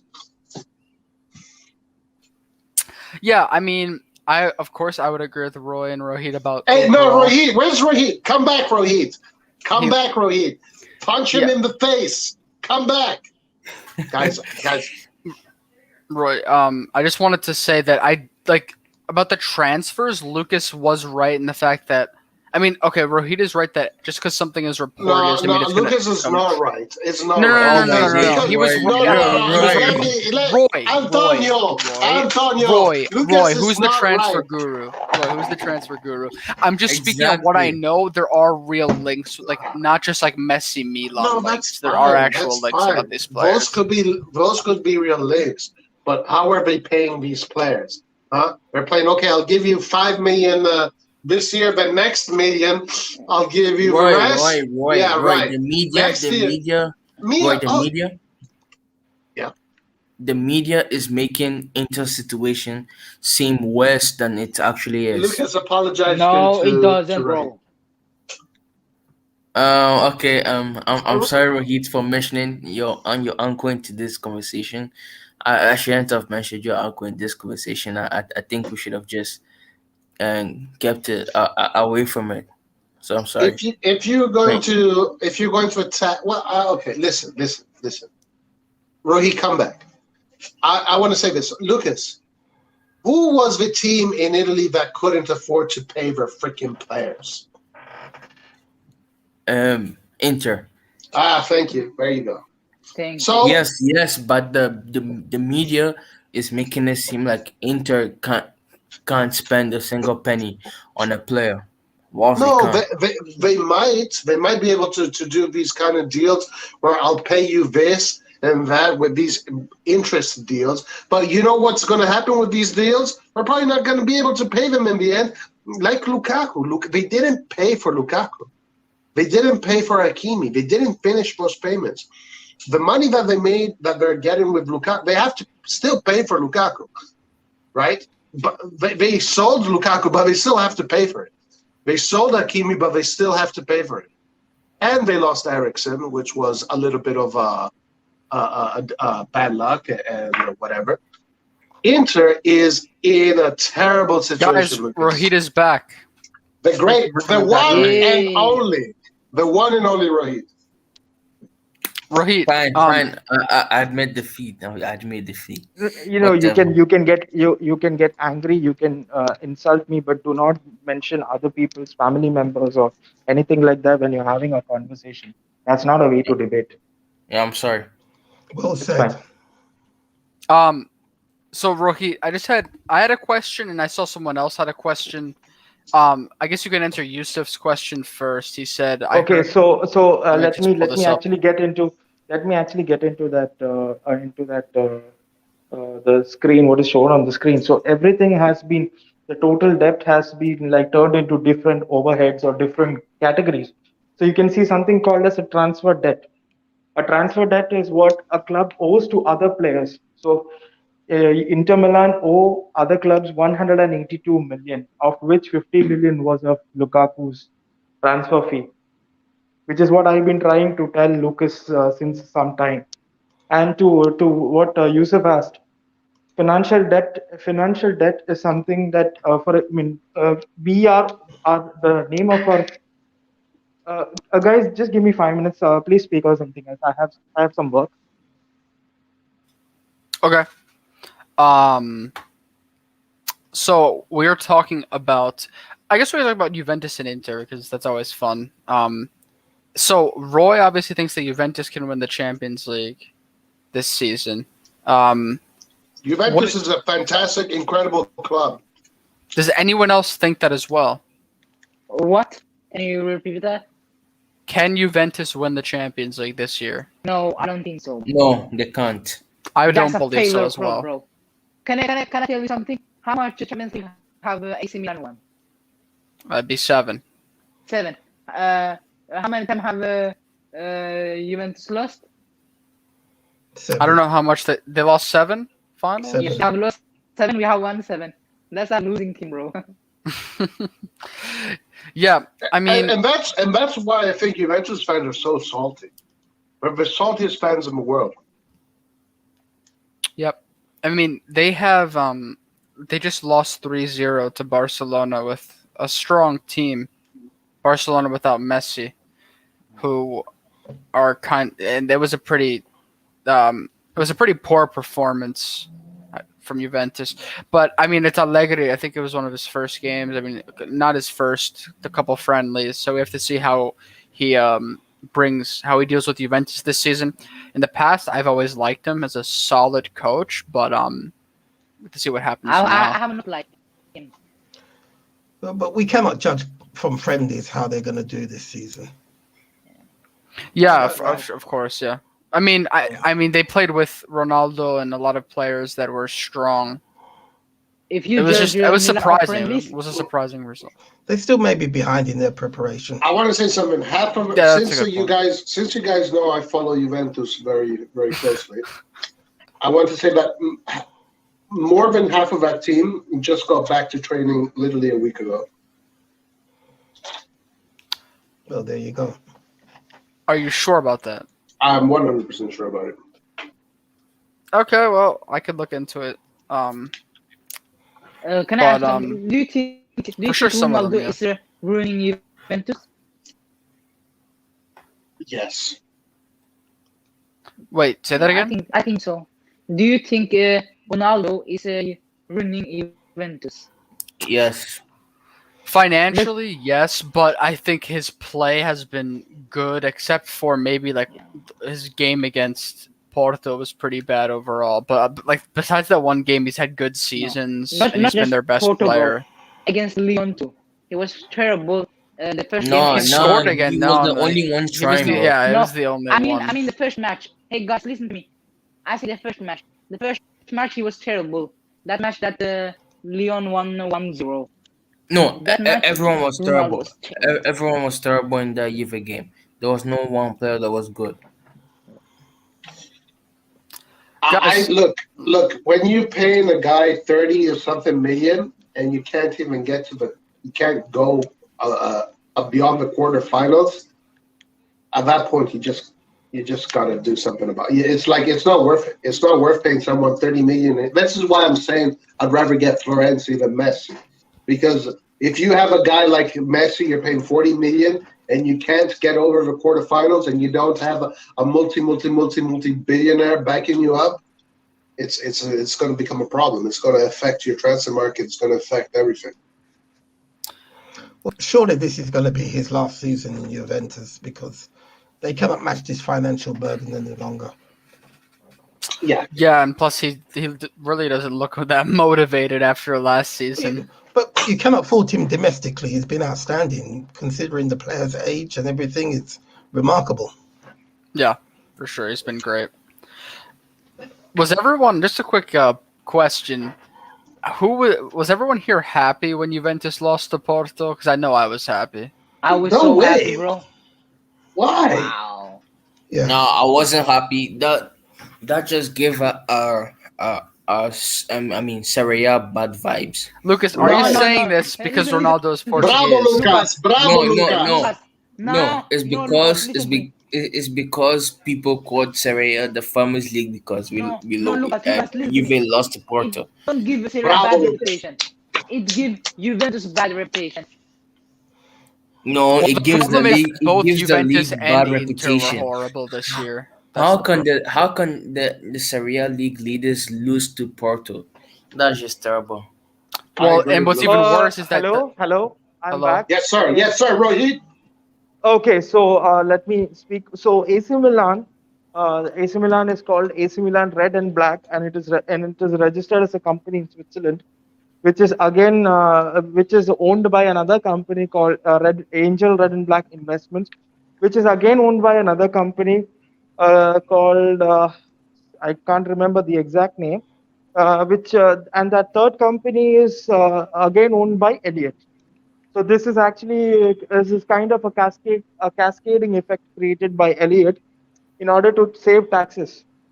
So Elliott can to avoid taxes and even to kind of confuse the FFP calculations.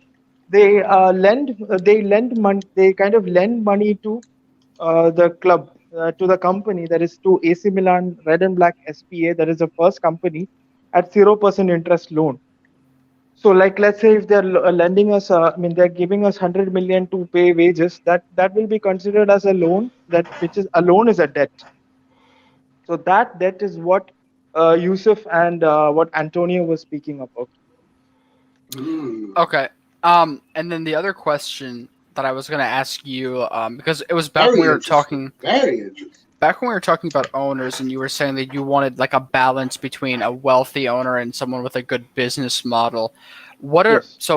Do you, in this sense, do you like the owners of Bayern Munich and Liverpool, or Bayern Munich actually do not have an ownership. In Germany, they have something called as the 50+1 rule, which is kind of different, where the club is owned by the fans. That's a different model compared to what they have in Italy and England. So all of the clubs there are like have to be self-sufficient. And Liverpool, for the FSG, I think they are kind of the best owners right now. If you're looking at an ownership model, they actually brought in the Moneyball. If anybody is familiar with baseball, they brought in the Moneyball system.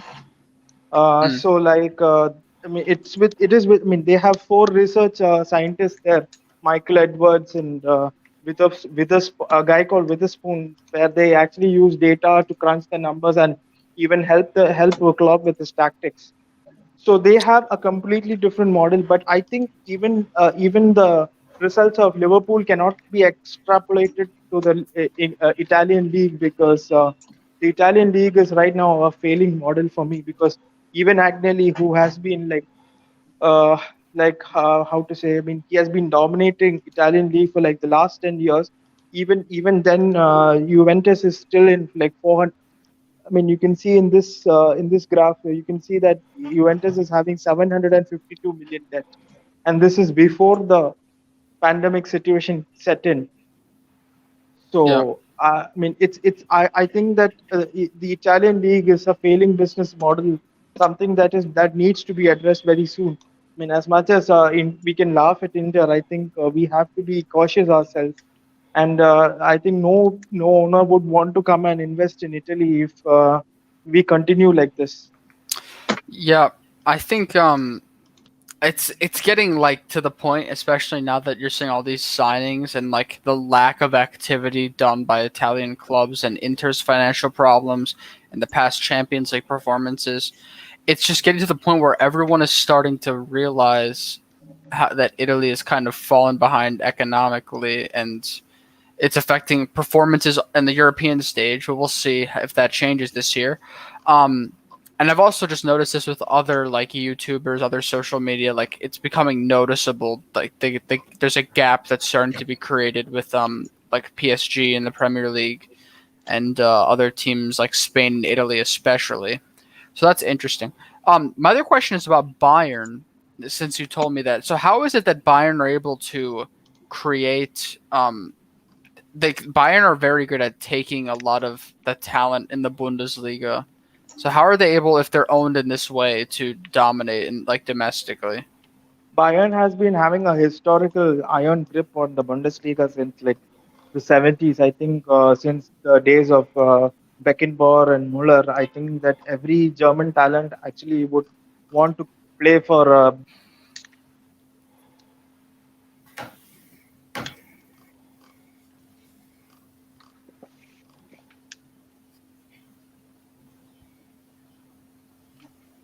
Wow, what happened? I'm not sure. I think Rohit had to get a call or something. Interesting. Hello. Yes, Rohit. Keep on going. Actually, Bayern have a lot of commercial power.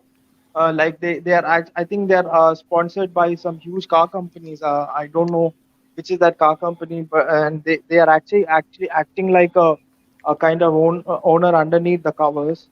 But then it cannot be proven like many other cases. And obviously, like I said, Bayern has a iron grip on the league. I mean, how the hell do you get the world's best striker from your rival club for free? I mean, would Inter Milan give Lukaku to AC Milan for free? It doesn't happen. Yeah. It also actually speaks to the fact that why Bayern don't actually want a Super League. Yeah. Which guys, I think 99% sure Haaland is going to Bayern next year. Well, now that Chelsea are getting Lukaku, that's actually a very feasible. Though? That's a very feasible deal, especially with the release clause. Bayern can definitely pay that, and Lewandowski might be leaving too. Yeah, but What they do you need think to will pay happen to Lewandowski? 40 million for Mino Raiola. Lewandowski could leave next year.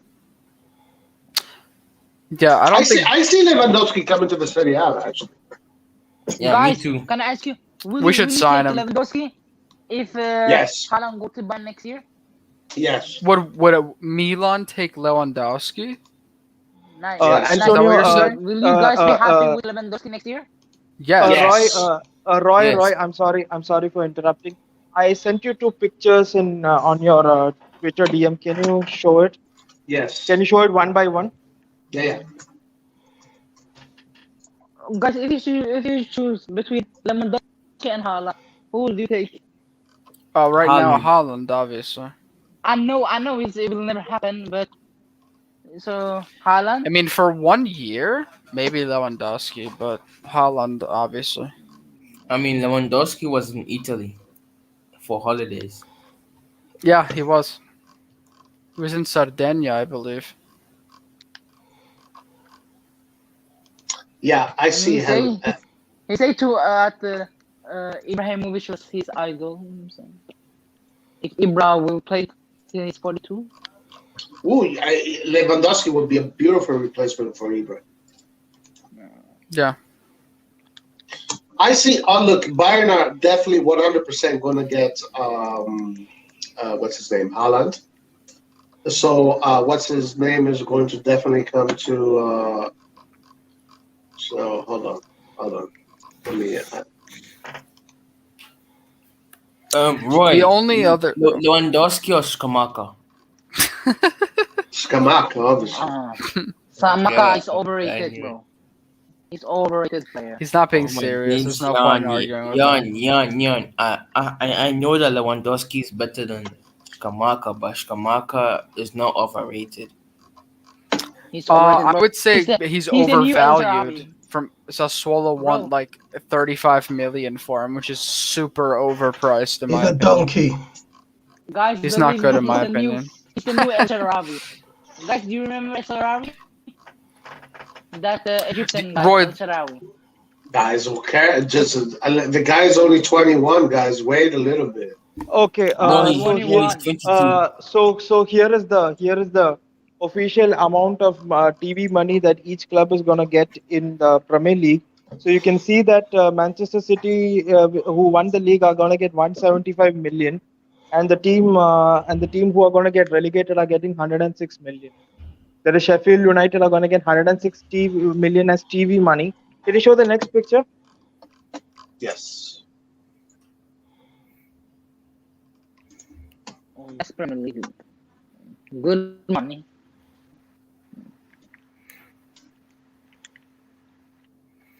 How does transfer market get all this?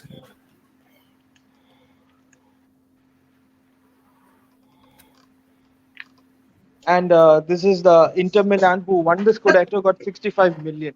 So tell Wow. me now. So tell me why is there an inequality in terms of TV money? That's crazy. This is the Serie A.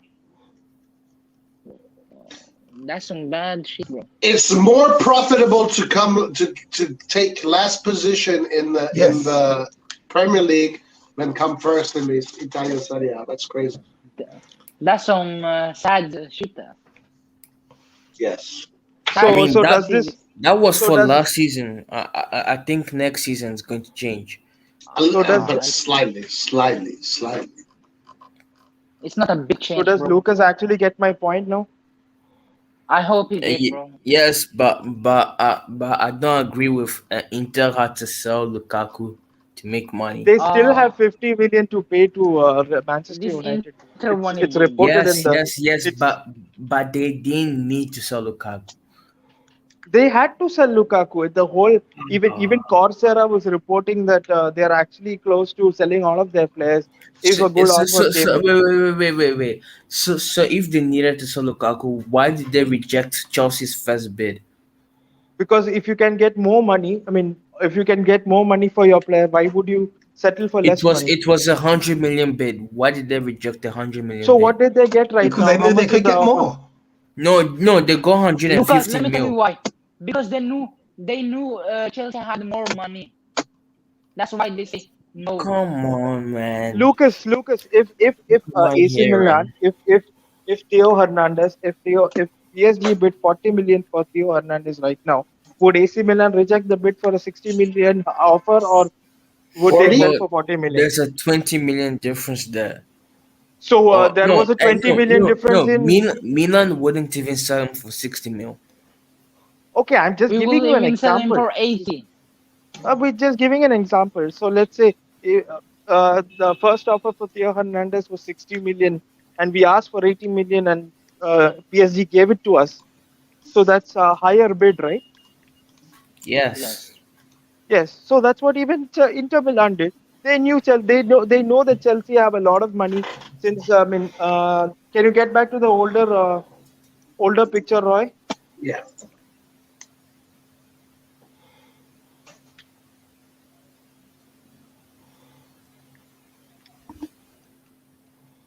What days, man? You guys, bro. You guys that are not agreeing with me are looking like clowns right now. Cause, cause when the truth comes out and Inter states that they didn't need the Lukaku money to do I something, I I I have a then question. I have a question. Okay, they actually won the Scudetto. Why would they need to sell their best two players and let their coach go? yes, okay, listen.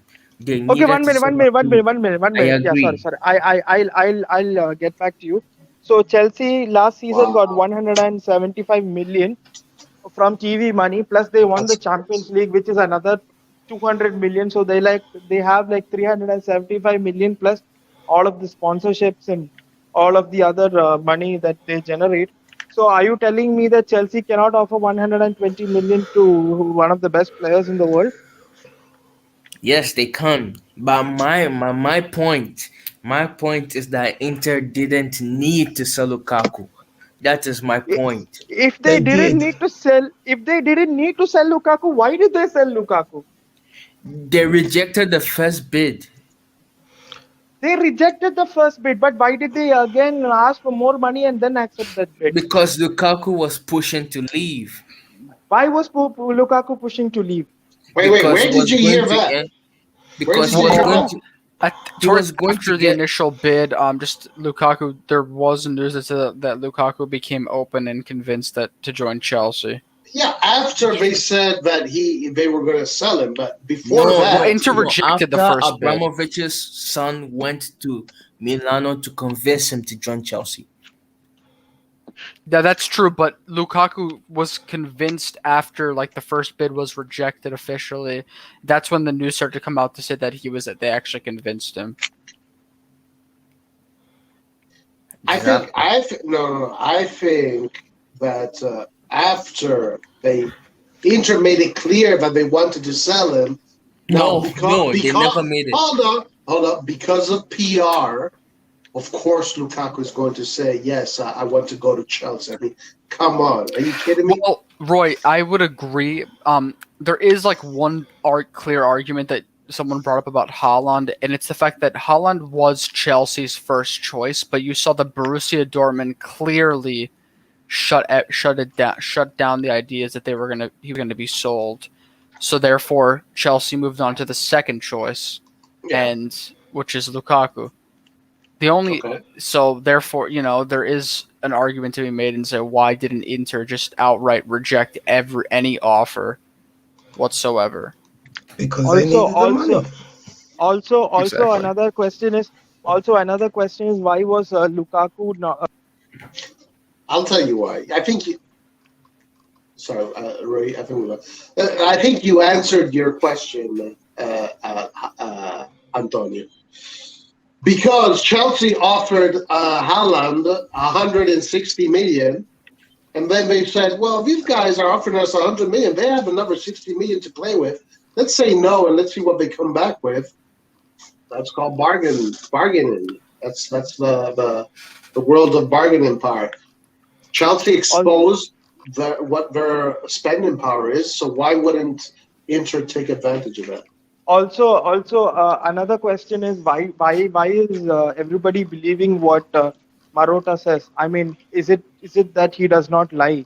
I mean, the Chinese could have just pushed Lukaku out to get more money out of him and just make it like it was his decision. Roy, I have to sign off the live, but I'm gonna keep watching. I just can't be a part of the discussion. Thank you guys for having a good live. It was really All fun. right, my man. Bye, Ciao, Antonio. Antonio. Bye, guys. Ciao. Ciao. So, Lucas, do you accept the L tonight? No, it's not What? an Bro, L. Dude, this is like set. This is like no. Milan. This is Milan Listen, Roy. Torino all over again. Listen, Roy. This is my point. Inter didn't need to sell Lukaku. When they sold Based on Hakimi, what? Based when on- they sold Hakimi, they were like, "It's it. We're not selling anyone else." And how do you know that that was enough? Because trusted sources reported it. And As and which how? source? Which source? So are you actually saying that a trusted source is much better than an actual report coming from the club's own accounts? A trusted source and gives you the information which is coming from the Are you saying that owner's trusted account. sources cannot get news wrong? What was the trusted source then? Well, I meant trusted sources, not trusted source. What's the name of the website? Can you tell us? It Can you was, I tell us wonder. that? it was, Can it I? was, Can I point out the naivety that comes with youth right here? what? One naivety. Bro, you're just believing whatever you're reading right now. Lucas, they're saying these things because they have to save them from the fans. But it's clear that they need to sell their players. Otherwise, they wouldn't have sold them. Oh man, I give up. I give up. Thank you.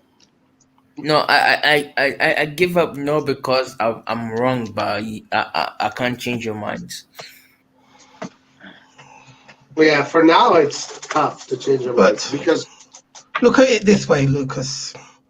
Come the end of the Champions League, you'll be proven right.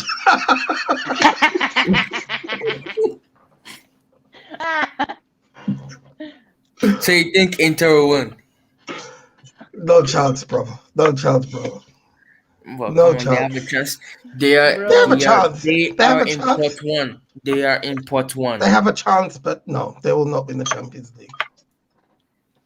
Can you tell me what is more? Yeah. I never Roy, said. I never Roy, said Inter would win the Champions League. I said they yes, had a chance to win the Champions League.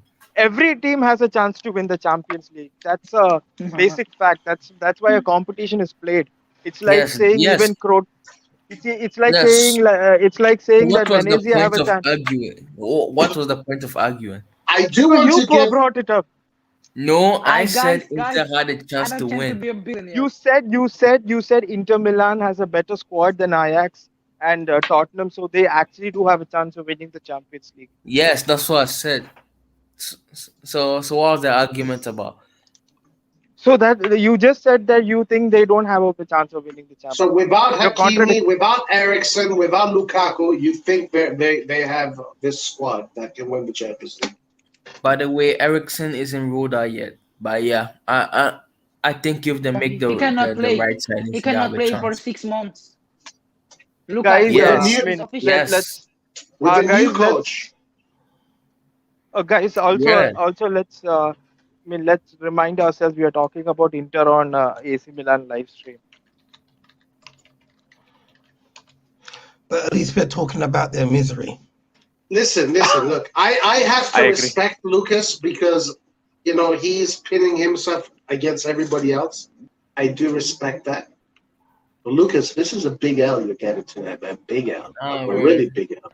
Really big L. It's not a big goal. This is a win. Lucas, This is a win for me. Lucas is So when you I held my own against 4 guys. one, Lucas, you're a funny guy. Listen, Lucas, I mean, you're just wrong about this whole thing. Inter is in financial turmoil. They're exactly where Milan was a few years ago, and you're saying they have this hedge fund or whatever it is that is yeah. I mean, that's what happened. Roy, sorry, it's basically a loan. Again, I'm repeating that it's basically a loan at high interest rates, at crazy interest rates. That's like a last resort kind of move. And also a point that I forgot. The Chinese also owned a club called Jiangsu Suning in China, which actually went bankrupt, and the club does not exist anymore. So And Rohit, tell us something. What went wrong? okay, so I'll explain it in the simplest of terms. Okay, so let's say I'm having a business, and my Yes. business is kind of doing well. Yeah, I mean, like moderately well, and I'm having ambition of making it the best business in the city. So like, let's say that if I'm earning, let's say, $100, and I'm earning $100, I want to make it to like $500. So and my only way out is investment. But the thing is, I can only spare like $50 out of the $100 I earn to pay the interest of the loan that comes with it. So I made a miscalculation, and I actually took more than what I could pay. And so I took a loan. I took too much of loans, but my business didn't go off, and my business failed. And now I'm all left with all of the loans. So this is what basically happened to Inter Milan. Oh, They actually availed too much loans I than think what that's they a could pay. perfect They actually explanation. and the sad part is, I mean, since the Chinese is a closed country and information is not freely available, I heard that they're broken. They're actually broke in China, so they actually don't have money to pay off these loans. But Suning, or whatever it's called, a few years ago was one of the richest companies in China. So how are they broke right now? Actually, long. I mean, there was a stock market crash in around about 2014. What happened was that I mean, I don't know how many of you are well versed in finance. So the Chinese actually overvalued their stocks. So let's say if something is valued at $10, they valued their stock at $20, and it created a huge. It actually caused a huge burst of the stock market. So what happened was that it created a huge kind of inflation, and it caused a huge economic problem in 2014 in China. So ever since then, the Chinese government have actually kind of trade barriers on investing on foreign. So like Mm. for example, if you want to invest $10 outside of China, you have to pay $40 as tax. How much? $40 if you 40, want to invest. If 14 you or want 40? 40, 10 40, 40 40 40. 40. Wow. So if you want to, if 400%? you yeah, Is that the rate? 400%. Yeah, Eh. 400% was the rate. I don't know now. I mean, when Yong Hong Lee was the owner of AC Oh, Milan, well, this there was he the goes. That's it. That tells you everything. Of course. there's a lot of shady things about Yong Hong Lee, but that's a different story. So this was the issue. So the Chinese was not allowing investment outside. Even Wolves have a Chinese owner, but I don't know how Wolves are how got past it. How Suning got past is that they actually had businesses outside of China. They have a retail business outside of China. So somehow they actually could use that money from those retail businesses outside of China to invest in Inter. And they actually once the FFP settlement agreement was done, they actually wanted to start winning titles. So that's when they got in Marotta, and Marotta got in Conte, and then that's how the wheels started moving. They signed Lukaku for 75 million. They signed Barella. They signed Sensi. They signed Hakimi. So that's how the wheels started moving. And then that's when the pandemic set in. So when the pandemic set in, along with the expansion of their football club, they actually even made a lot of losses in. I mean, they tried to invest in their retail sector. They actually tried to expand their retail sector. Even that also crashed. So they actually faced a lot of losses, not only within Inter. They are actually faced a lot of losses outside Inter. And right now they're actually without a lot of money. And there is even a rumor that Alibaba, that is Jack Ma, actually has come and saved them, and he's actually invested in Suning to save them. I mean, this is pure speculation. So this is I mean, so now they need to the so like a football club. No football club actually has zero debt. No company can have zero debt. Anybody who has actually worked in a corporate can understand this. No company can go. I mean, no company has 500 million lying around with them. Except if you are Elliott, since Elliott are actually having a hedge fund, they have a lot of liquidity. Liquidity means ready cash. Like for example, if you are having a building worth 500 million, that is not ready cash. That's like you have to sell it and then only you will get the money. So that's not considered liquid. But a company like Elliott has a lot of liquidity. So Elliott has a lot of liquidity, which helps in terms of transfers. But for a company like Inter, they didn't have liquidity, and so in order to finance transfers and to finance for like daily wages, every company takes loans. Every company avails bonds. So bonds is a kind of something like the shares, like they do in the stock market. Okay, am I boring people? No, no, no. No, no, Keep no, it carry going. No, on. no. It's Okay, exciting for me. it's I I'm mean bored. so yeah, so there's something called as bonds. So bonds are not traded on the stock market. It's like a bond is like a promissory note. A bond is like a promissory note which has a slight uh, it's like it has a slight interest rate which is not as high as loans. So basically they took around 400 million bonds, and it has to be repaid by December 2022. That is next year. So they what happened was with this pandemic and with Suning going broke and not having enough money, and even winning the Scudetto is actually not giving them enough money. They're actually having to sell off their assets, which is the players. The players are the assets in in a football club, in a Yeah. company which involves in sports. So that's what's happening Yes. right now. And this is something. And to say to Lucas, this is something. The whole thing of selling Lukaku, Hakimi, something. If you have been following my tweets for like last 6 months, I've been saying since last 6 months. But even Inter Milan fans cannot believe me. Has not Sorry, believed me. I was listening to music while you're talking. Lucas, Oh, you see, you you Wow. see, you're did. taking the piss now. No, no. But Lucas, Why are you Rohit. so rude, Lucas? No, no, no. Hold on. I don't mind the rudeness. I like the rudeness. Okay, guys. I'm all about rudeness. But No, Lucas, he's got. Rohit just perfectly explained, economics and why things happen, and that was a perfect opportunity for you to learn something. Instead, you listen to music. Bro, Bro, he listens to I the dropped Milan. He economics, listens to bro. the I'm Inter a Milan science song. student.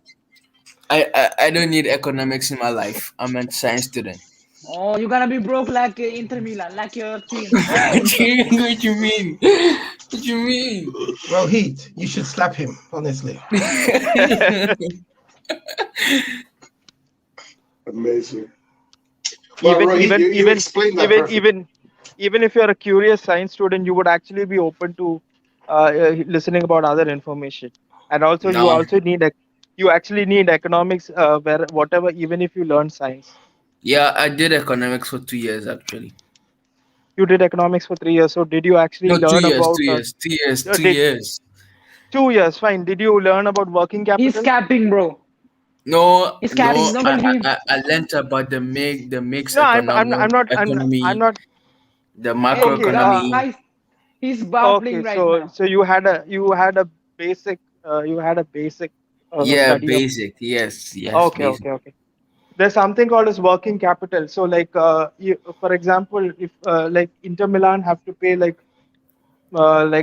since they're paying weekly wages, they have to pay like 10 million every week to all of their players and their executives. No club has 10 million in cash with them, so they actually take loans from small banks and small institutions. That's called working capital. Wow.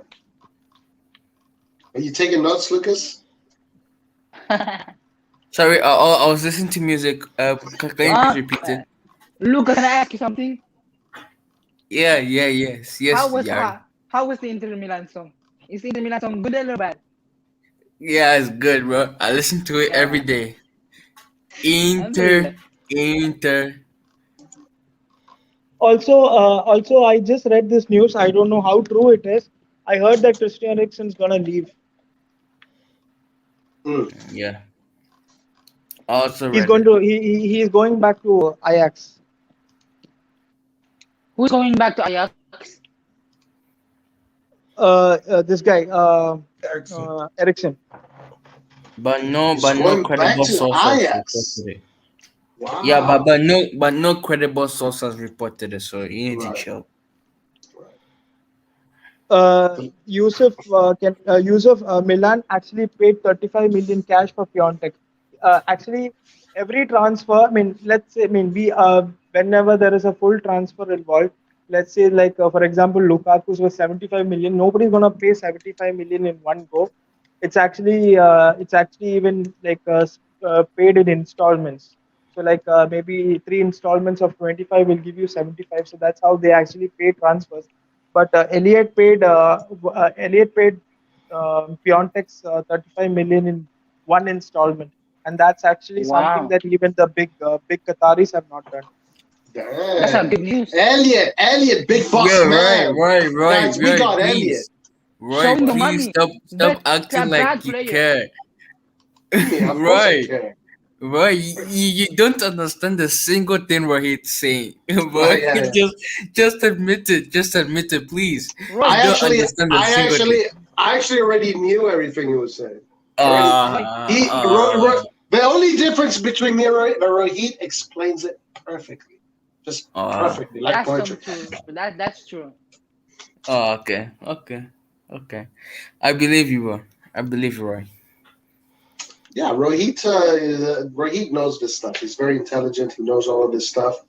We're lucky that Rohit is here and explains us all the ins and outs of the economic Roy, process, which is very important. Yeah. Roy, can I add something? I actually like it. I actually like Rohit's work. Roy, He's a are you there? fantastic person. Thanks, man. Well, Roy, are you okay, there? look, I wouldn't have been able to explain it like Rohit, but a lot of that stuff, I mean, is stuff that when you grow up, you learn.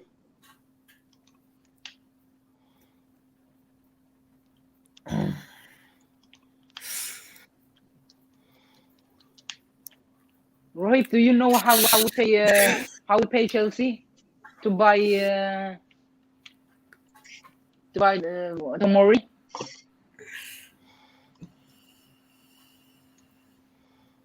Rohit, are you still here? I think he's on the call. Well, listen, guys, let's do this. Since Lucas got the biggest L that he's gotten in many years tonight, let's move on to this other subject. Let's which subject? move on. Let's last subject of the night. The subject I presented earlier about Florenzi. Florenzi. So you guys don't think that's going to happen, huh? No, I think it's gonna happen. It's a good backup player, extremely good backup player. Exactly. Okay, but what are you going to say when you're going to look back at this stream and find out that you were super wrong? Look at me. If I'm super wrong, I say okay. I will sorry, Roy. You are correct, Roy. If he benefits my club, if my club win, I am happy. So Roy, I'm not going to be sad. I'm going to see Roy. You won. I was wrong. Congratulations. Thank you. Yes, guys. I'm not a sour guy. I'm gonna say no. I don't say that. I don't mean that. I'm an honest guy. If I'm wrong, I'm wrong. If I'm right, I'm right. Yes. I respect that. I respect that. He was talking about me, right? Oh my days. Yeah. He was talking about you. Listen. Yaren, that was a terrible imitation. No, listen, by the way. This is what's going to happen, guys. Florenzi is going to come to the club. He's going to train. He's going to play. He's going to show what an excellent football player he is. Pioli is going to play a 4-4-2 system, hybrid 4-2-3-1. And Florenzi is pretty much going to do what Salamakers was doing. That is going to be his balancing act. So, guys, I'm sorry you don't want to hear this, but this is what's going to happen. But it's bad news. So you are going to tell me Milan are buying Florenzi to have a right wing that cannot score goals. Yes. I cannot just believe that Milan don't want to have a right wing that can because those goals that did not come last year, what they're thinking, They're going to come from Brahim Diaz this time. The goals that did not come last year are going to come from Brahim Diaz. And okay, what will the club see when Ibrahim Diaz not score? Let's see, 15 goals a season. Because what will Brahim? Because if Ibrahim Diaz scored 10 goals, I'm happy. But then the right wing have to score 6 or 7 goals. Well, Florenzi has great numbers. Let's check Florenzi's numbers. Where can I see Florenzi's numbers? I remember he scored stunning goals against Barcelona from the midfield. If you remember that match, Barca against Roma, it ended 1-1 or 1-0 to Roma. All right, so Florenzi. Yeah. No, this has to be a mistake. How many is in the So chat? Florenzi, out of 227 games, he has scored 99 goals. Huh? 99? No, I don't believe that's correct. That's This has to be on mistake. cap. It has to That's a be error. You're looking at Wikipedia, aren't you? Yes. Yeah, I think that is wrong. So basically, his scoring rate is 4.8 or 58%, pretty much. Yo, 57, 47%. Right, you should get sponsored by OneFootball. You get correct stats from it. Oh, really? Okay, so let's go to OneFootball. New AC Milan sponsor announced, guys. Let's see, Florenzi OneFootball. What is it called?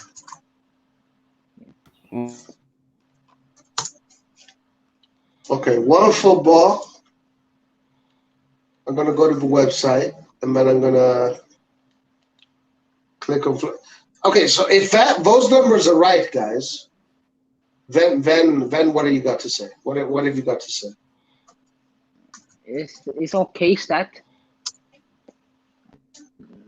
He's our right back, so I couldn't say it's a good or it's okay for a right back.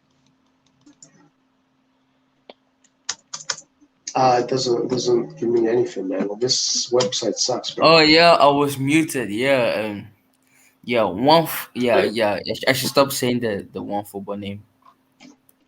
It doesn't give me the stats of individual players. Wow. So, guys, this is what's going to happen. Since Florenzi is an Italian player, Italian players don't get zero hype. It's not like Sancho, where he's an English player, so all the media thinks he's the best thing since sliced bread. But because this is Florenzi, people don't think he's shit, etc., etc. The truth is that Florenzi is a super player. He's a super player. So when he's going to come to the Milan training grounds and he's going to be one of the leaders right away, Pioli is going to put him right away in the starting lineup. And he is going to be the new I would just say Suarez. you are hyping up the Italian players, bro. Someone has to do it. But you are overhyping them, bro. I'm not. I'm actually not. I'm not giving them I enough love credit. the Brazilian player and Italian player, but I'm not hyping Brazilian up players any deserve player. the hype.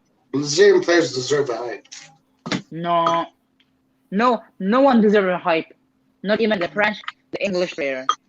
But guys, I'm not I am talking. watching. I am reading Florenzi's stats, and it seems like he doesn't even have like that more than 30 goals in his career. All right, it definitely looked like a mistake. 25 goals. No, So I mean more than 30 goals in his career, man. Yeah, he scored 25 goals at Roma. And 1-5 only just? 2 at PSG. PSG, hold on, I'll tell you how many goals he scored at PSG. 2. But you have to check the international stats too. I think he scored some goals from Italia. He scored 2 goals at PSG. Yeah. What about Italia? For Italy, I think he scored 5 or 6. Just one in 2015. No. Just scored one, yeah. 6. But I'm Just one? checking right now. It says one goal for Italy. Yeah. That's some bad stats. No, it's 2 goals. Okay, so 11 seasons, 4 clubs, 294 games, 38 goals, 30 assists. That's But not bad for that kind I of will player. say his crosses is very good. He's very good in crossing the ball. So, Roy, who's a better right back, Florenzi or Calabria? I will say Calabria. He's younger. Yeah, me too. He's faster. He read the game much better. Yeah, me too, Calabria. I don't agree with a lot of what you said, but I think Calabria has one thing that Florenzi does not have: red and black blood. That's a big plus.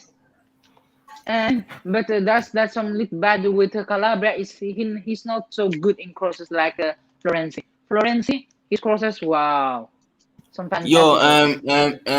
Yaren, did you forget Ibra's goal against Cagliari? No, I don't forget. But if you have seen Florenzi's, he's very good in that, in crosses. Calabria is. I don't say Calabria is bad, but he's. Paul, get on the stream like and tell us Florenzi. why. Huh? Guys, What so you you so listen, you guys disagree with me. You guys disagree with me that Florenzi is gonna. You guys think Florenzi is gonna be sitting on the bench? Not all the time, but in the beginning, of course. I can see Florenzi becoming the starting right back. No. Over Calabria. Yeah, it's possible. So you think Calabria is going to be sitting on the bench? Listen, See, I think he's been bought chiefly as a backup right back. And when you're the backup, then you have a good chance of playing many games. I'm not saying you have to remember that we have not. He's a very experienced player. Yet, and Florenzi will not. He's just on loan with option to buy. Right, I'm not speaking bad about Calabria. I like the guy. He's one of my favorite players. But this is a very experienced player that we're bringing. I'm not saying that he will bench Calabria. He will bench the right winger. That's what I'm saying. Well, you are saying he will bench. I hope they don't go down that road. That's exactly why I said in the AC Milan news segment, you guys are going to hate what I'm about to say. But this is what's going to happen. I'm not hating what you say. We need, for us to be a very good team next season, we need a right winger, offensive right winger. Exactly. But you cannot have 2 offensive right wingers that don't cover. You can have it. Barcelona have it. Every good team have it, bro. So Barcelona's a difference. Sorry, I don't understand. Repeat what you said, Roy. You cannot have 2 offensive line-to-line wingers that don't cover. And Brahim Diaz on the pitch. Every cover, bro. You cannot say. It's not true. It's not true. It's not true. Rebic recover. Have you seen Rebic when sometime when Rebic but you have half a case with Rebic, half a case. One thing I love about Rebic is he's a fighter. But Roy, until we buy that player, Roy, you cannot say that. It's impossible for you to say this player does not cover. Until we buy a player and then say they go out and buy player X, only then can you say, yes, well, look at his profile, he doesn't defend. Yeah, but the players that they are talking about, at least the ones... Yes. For example, Florenzi is not new, guys. We knew about Florenzi for a while. So Ziyech, if Ziyech is playing, if they get Ziyech, you cannot have Ziyech on one side and Leao on the other side. That's not going to happen. You can have it. You can. You can't. Impossible. Is it impossible? Unless you're playing against a Serie B team. You do that against Juventus, you lose 4-0. Roy, can I ask do that against Inter, you lose 3-0. Do that against Okay. Napoli, you lose 5-0. Oh, against Inter we will lose 5-0. Then don't even have an attacker. No, Napoli. Oh yeah, Napoli. Inter 3-0. I don't believe that, bro. Guys, listen. This is the thing. Like the defense, the balance between offense and defense has to be perfect. It has to be perfect. And I'm not saying that this is what I want. I'm saying this is exactly what's going to happen, and people are going to hate it. People are going to hate it. You guys are going. I'm already telling you. Prepare all this shit you're going to be talking about Pioli right now. Prepare all your material right now, because that's exactly what's going to happen. You could be right, but we'll see. But you know what? I think he's gonna. The transfer window hasn't ended yet, so. You know what I think is gonna happen? It's in about 2 weeks, bro. I think we have 2 weeks. I don't think No, we're we have getting 3 another weeks. central midfielder. 3 weeks. Ricky, I'm sorry. What did you say, Tixan? I don't think we're getting another central midfielder. Why not? I think I've got a funny will feeling. stay. I've got a funny feeling they're gonna promote Maldini. Oh yeah, Maldini as a central midfielder. Yeah, He's not a central midfielder. Attacking central midfielder. Oh, attacking central midfielder. Yeah. Yeah, maybe. Why not? They should. I think they could. And I think that they want to go for Brahim Diaz. Brahim Diaz. They want to make Brahim Diaz the number 10 of the team. That's why they gave him the number. That's why they gave him the number. Yeah. They're thinking of him. He's the man. He's the man. He's the man that we didn't have last year. All right? The assists, the goals, the creativity, that's the one that they didn't have. Now we have them. Therefore, we can't have all these offensive players and no cover.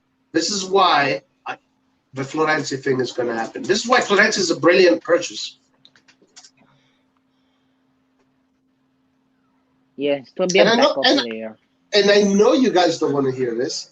I know you guys want to hear Ziyech on the left, right, Leao on the left, and Maradona in the center, Ronaldo up top. What do you mean Maradona? Zidane, the goalkeeper. But unfortunately, guys, this is not football, bro. You seem like we are deluded people that we think over the top. We are not deluded. I'm just telling you guys, this is what's going to happen. This is what's going to happen. Yeah, but you can be wrong too. I think if I'm wrong, I'm probably 80% right, 20% wrong about this. I would agree. You have to remember too. He's an injury-prone player. He was injured in the Euro. He was injured in Paris, so he's often injured. Yeah, that is true. That is true.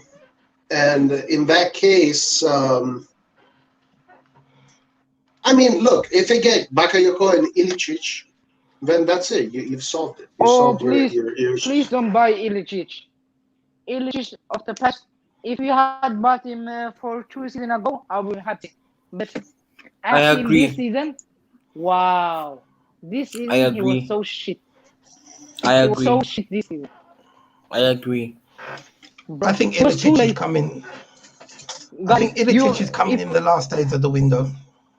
Remember, guys, do you hate Shalanoglu because he was late player?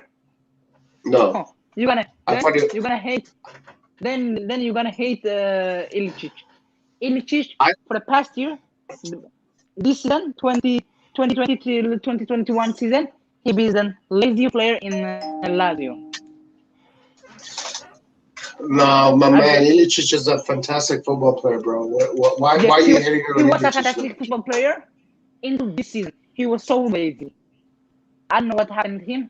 He was not fighting for any ball. He was just standing there like a sculptor. Nah, bro. I'm going to use what the youth are saying. You're capping. You're capping. I'm not capping, bro. You got okay. Is this what the youth say today? Nowadays, you're capping. I've seen him play, Yes, bro. right. I love this Atalanta play. In this area, I just watched AC Milan and Atalanta. And when Atalanta Can anybody bring me to speed on what's the discussion? we just discussed that Florenzi's role. Illich. Florenzi's role. I'm saying Okay. no. We discussed at Illich is a lazy player. Before what? He's a what? That Illich is a lazy player, lazy football player. Mamma mia! Yeah. What?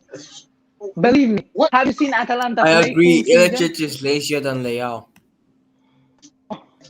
What are you arguing? I believe I What? will do better for him. Guys, Ilicic is a magician on that ball, man. You put the ball in between Ilicic's feet, Yes, nobody's gonna save that ball, bro. for 2 seasons ago, but this season he was the laziest player. Believe me. Yeah, but you forget he was suffering with depression last season. Actually, Yeah, Depression. take sides. actually, I agree, but the guy had a whole summer and the whole of last season's preseason to get over that depression, and he still actually, couldn't get it. actually, Then he actually, had September to January to get rid of the depression. He didn't. Bro, actually, I'm actually, get depression of AC Milan, bro.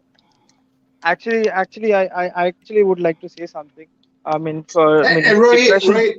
Roy, sorry, before you say it, I just want to respond to Yusef really fast, and then go ahead. So, Yusef, you're right. I predicted that Inter would have gotten injuries in April, not Lukaku, but the whole squad, and that did not happen. That did not happen. Therefore, I was wrong about that. All right, go ahead. Okay, so I think first of all we actually need to kind of give more importance towards the players' mental health. It's not like a disease, like a fever or a cold that you can actually get over something or an injury, because mental health is something that is still not. I mean, it's something that they still haven't found medicines for. So I think we need to take mental health more seriously. The second thing I would like to emphasize is that the relationship between Ilicic and Gasparini has not been that great. I think that's one more reason why Gasparini has not been playing Ilicic more regularly, because he already has Malinowski and Muriel and Pessina over to play at that same role. He actually even had the same problems with Papu Gomez as well. And somehow Sevilla came in and saved Papu Gomez by taking him on a transfer in the But January can season. I will just interrupt. Yeah, Pau yeah, Gomez please has go, been please go. shit. He has been shit in Sevilla. I'm Yeah, watching all the leagues. He has been shit. Papu Gomez for me does not fit into that system of Sevilla's, because at where he played in Atalanta, he was that kind of a wide winger who actually would drift inside, and he is very similar to what Diaz and what Thomas Muller are. He's not a physically great player. He's someone that who actually can operate in spaces. So he's very good at finding spaces and he can operate in those spaces. But at I think at Sevilla the roles are quite different, where you actually need to work as a wide winger and you actually need to cross in Lopetegui's system. So that's why one thing why I feel that Papu Gomez did not work. But for Ilicic, if he is to come to AC Milan, I think aside his age, I think tactically he would actually make a lot of sense, because in our system we have Salamakers actually move inside and play as a kind of RAM, where he's a right attacking midfielder. I I think Roy will. would understand if I say he actually. Wait a minute. Actually, Roy would understand if I say that he works in those right side half spaces. As a coach, I mean that's the term they use, the right side half space. And our actual winger is Calabria or Dalot or whoever plays in that system. So even Ilicic actually does not play as a wide winger. He's somebody who actually moves inside and tries to work through the center. So I think tactically that makes a lot of sense. He's not the paciest player. He actually does contribute to the pressing that Atlanta has, and Atlanta is a team that presses a lot. He does contribute towards the press. He is not the paciest player, but one thing I like about him is that he's able to take on a man and beat that man, and that actually creates a lot of space. So that I think that's why Ilicic, given he is also cost effective, I think he would be a great transfer. Yes, I agree. But It'd I be a will just say, fantastic transfer. yeah, if you gonna buy a player, you have to see what he just off the ball, not just when you have the ball. When you don't have the ball, bro. Yeah, right. I think a part of it is worse also than- the financial situation. Actually, yeah. Please go on, Yared. Please go on. Please go on. What? Yeah. Yeah, What Yared were you is going to saying say? that off the ball he doesn't work. Yeah, so that I think that actually is also a very compelling argument, given we are actually used to the luxury of Salamakas tracking back and defending, which is why I said on the previous pod that Sabitzer is the best fit for our right wing role. I don't know much about Jonathan Icone of Lille. I think he also would be a great fit, given how Christopher Galtier actually used the same system that Pioli uses with a slight difference. So I think I don't know how if we can afford Jonathan Icone, given Lille only does cash transfers. I don't know if they can give him on a loan with option. I think these two would be great, but given our financial situation, I think we would have to go for Ilicic if we cannot find another player within the next 10-20 days. Yeah, I think But I it's don't the think one that makes Sabitzer more will come sense, close. right? I've seen an There interview. is He some say, "I will there is go to something Bayern about Munich."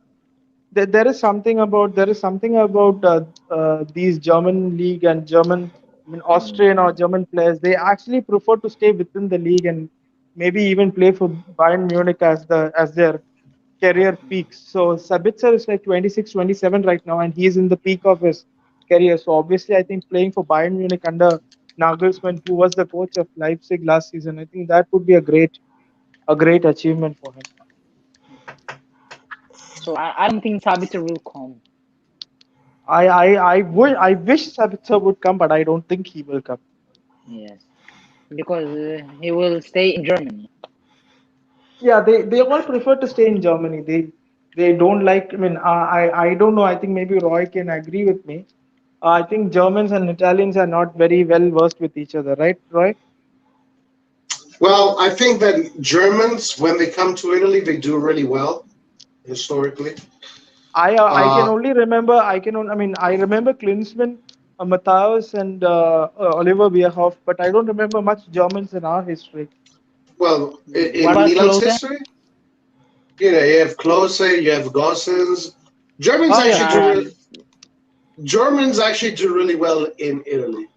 Vice versa, I just think Italians don't do very well in other leagues in general. yes. But Italian is very bad in abroad. You see what yes, happened to Balotelli's career. Balotelli's career after AC Milan, he going to Liverpool.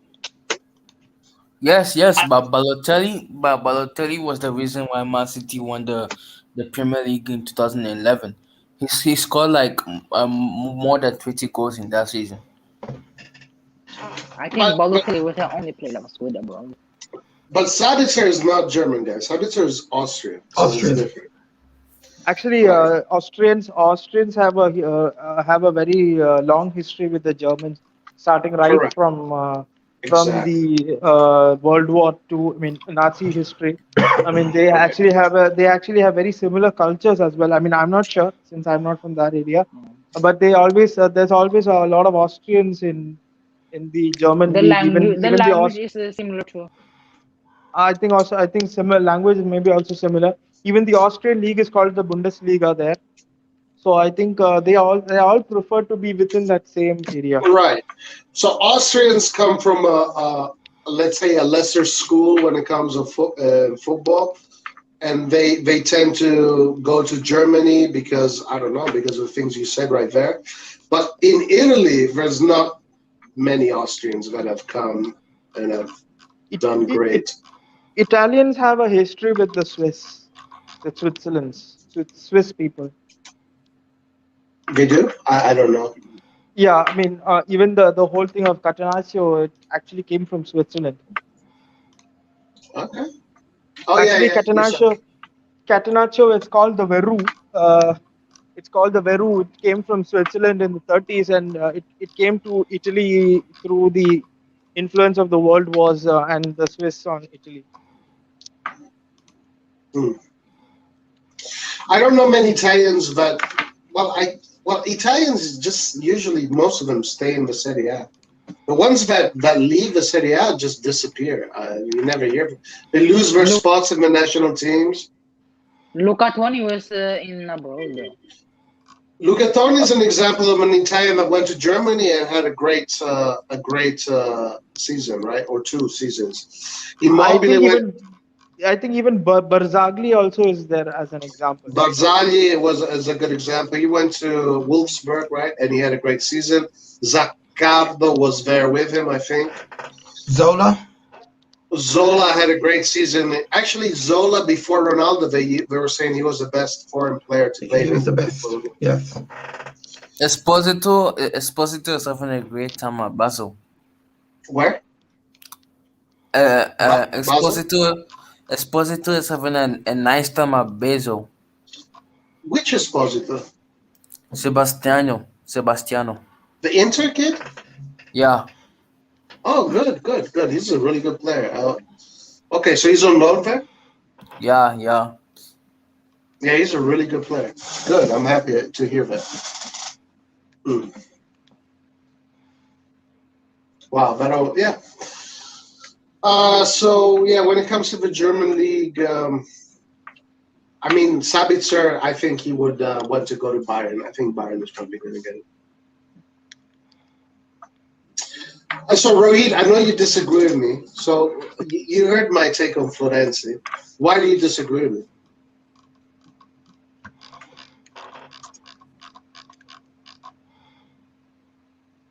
I think he's on a call now, guys. Rohit is on a call.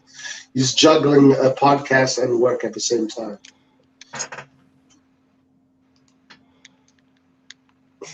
Incredible. I want to hear why Rohit disagrees with me.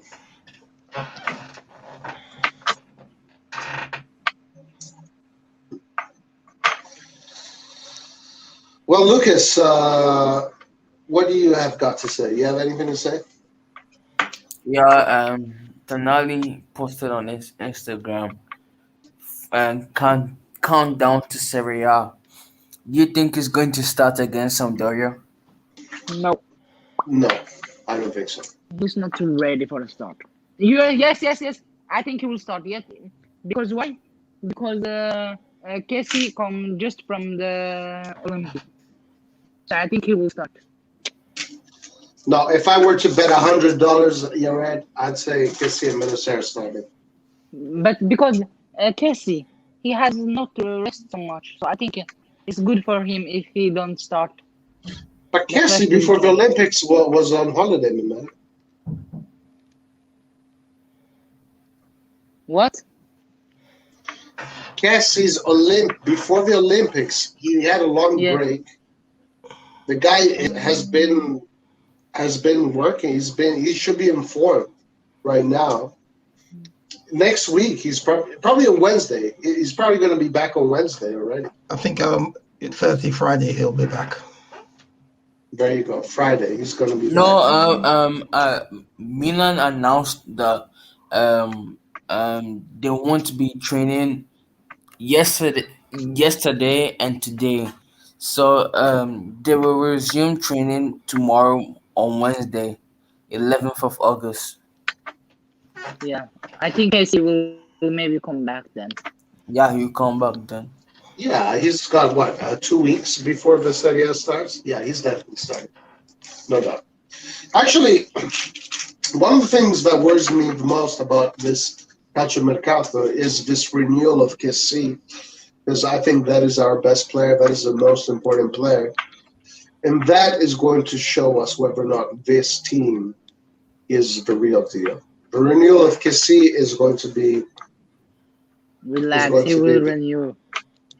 He said in a press conference when he was with the Ivory Coast that he want to renew with AC Milan, and he's happy to stay in Milan. So the Real Madrid rumors is just bullshit.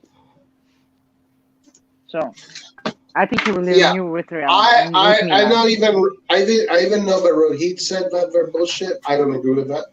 I think they're true. I think there's little doubt, Roy, that he's going to renew. I just think he's looking to get every penny that he can. But he deserved it. I'm surprised. I'm He surprised he wants more money because after the Man United game, he was like, um, pe- people in Ivory Coast have to walk miles to just get food, and he's already getting paid a lot. So I expected him to like not go for like 6 5 mil. I expected him to go for like 4 mil, 4.5 mil. Lucas, I have to disagree, bro. That guy, how he carries, whoa. I think he No, no, deserves yes, maybe and I 10. understand that he deserves a good contract, but the way he was talking after the Man United game, I thought he was just going to like ask for 4.5 mil. But no, I think Yeah. Lucas. I think he will stay. He will sign the contract. He will smile, and he will say, "I'm happy in the club." And he knows that snake like Dollar Roma and that Turkey. Well, I don't like to mention Shalanoglu. his name. I don't mention it. Hakan Shalanoglu. Bullshit. Are you guys excited to see the San Siro packed again against Pana the Greek team? Panathinaikos. Yes, the Greek team. Panathinaikos. Yeah, I'm Are you pretty guys? excited. Yeah, it's They're Yeah, good. playing It's good in for San the Siro. players. yeah. It's going to be playing in San Siro, final friendly. Guys, I will just ask you: if the Champions League will it be with fans? Yeah, yeah. Yeah, I'm thinking to go. Do you guys think to go to watch a match? Where? Or Mm, do you guys when the champions Corinthians, London. If caralho, it's in boa. London, when the Champions League is back with if it fans, do you gonna watch if it it's in the in stadium in San London, Siro? Brazil. We got some Brazilians in the house. Palmeiras now tem Mundial. Hey, how's my Portuguese? Is it good? Do you speak Portuguese, Lucas? sim, falo português. Pare português. Ah, Poa carajo. Lucas, are you Brazilian? O que é isso? O que é isso, Roy? Não sabe. Força Milan. Força Milan. Roy, o que é isso? Que é isso? What does that mean? What are you saying? What? What it means? Yeah. What are you saying? I don't know. So a friend of mine told me, but it means hello, how are you? He said, hey, if you go up to someone and you want to tell them, hey, how are you? You say, poa carajo. Wow. Roy, Yes. are you going to the San Siro when the Champions League is back to watch Milan in the Champions League? How? Where do you Or are live? you guys? Huh? Where do you live? I live in Oslo, Norway. I'm going to watch Champions League, bro. Well, Milan is how am I back. going to how am I going to watch the Champions League if I live in America, bro? Oh shit!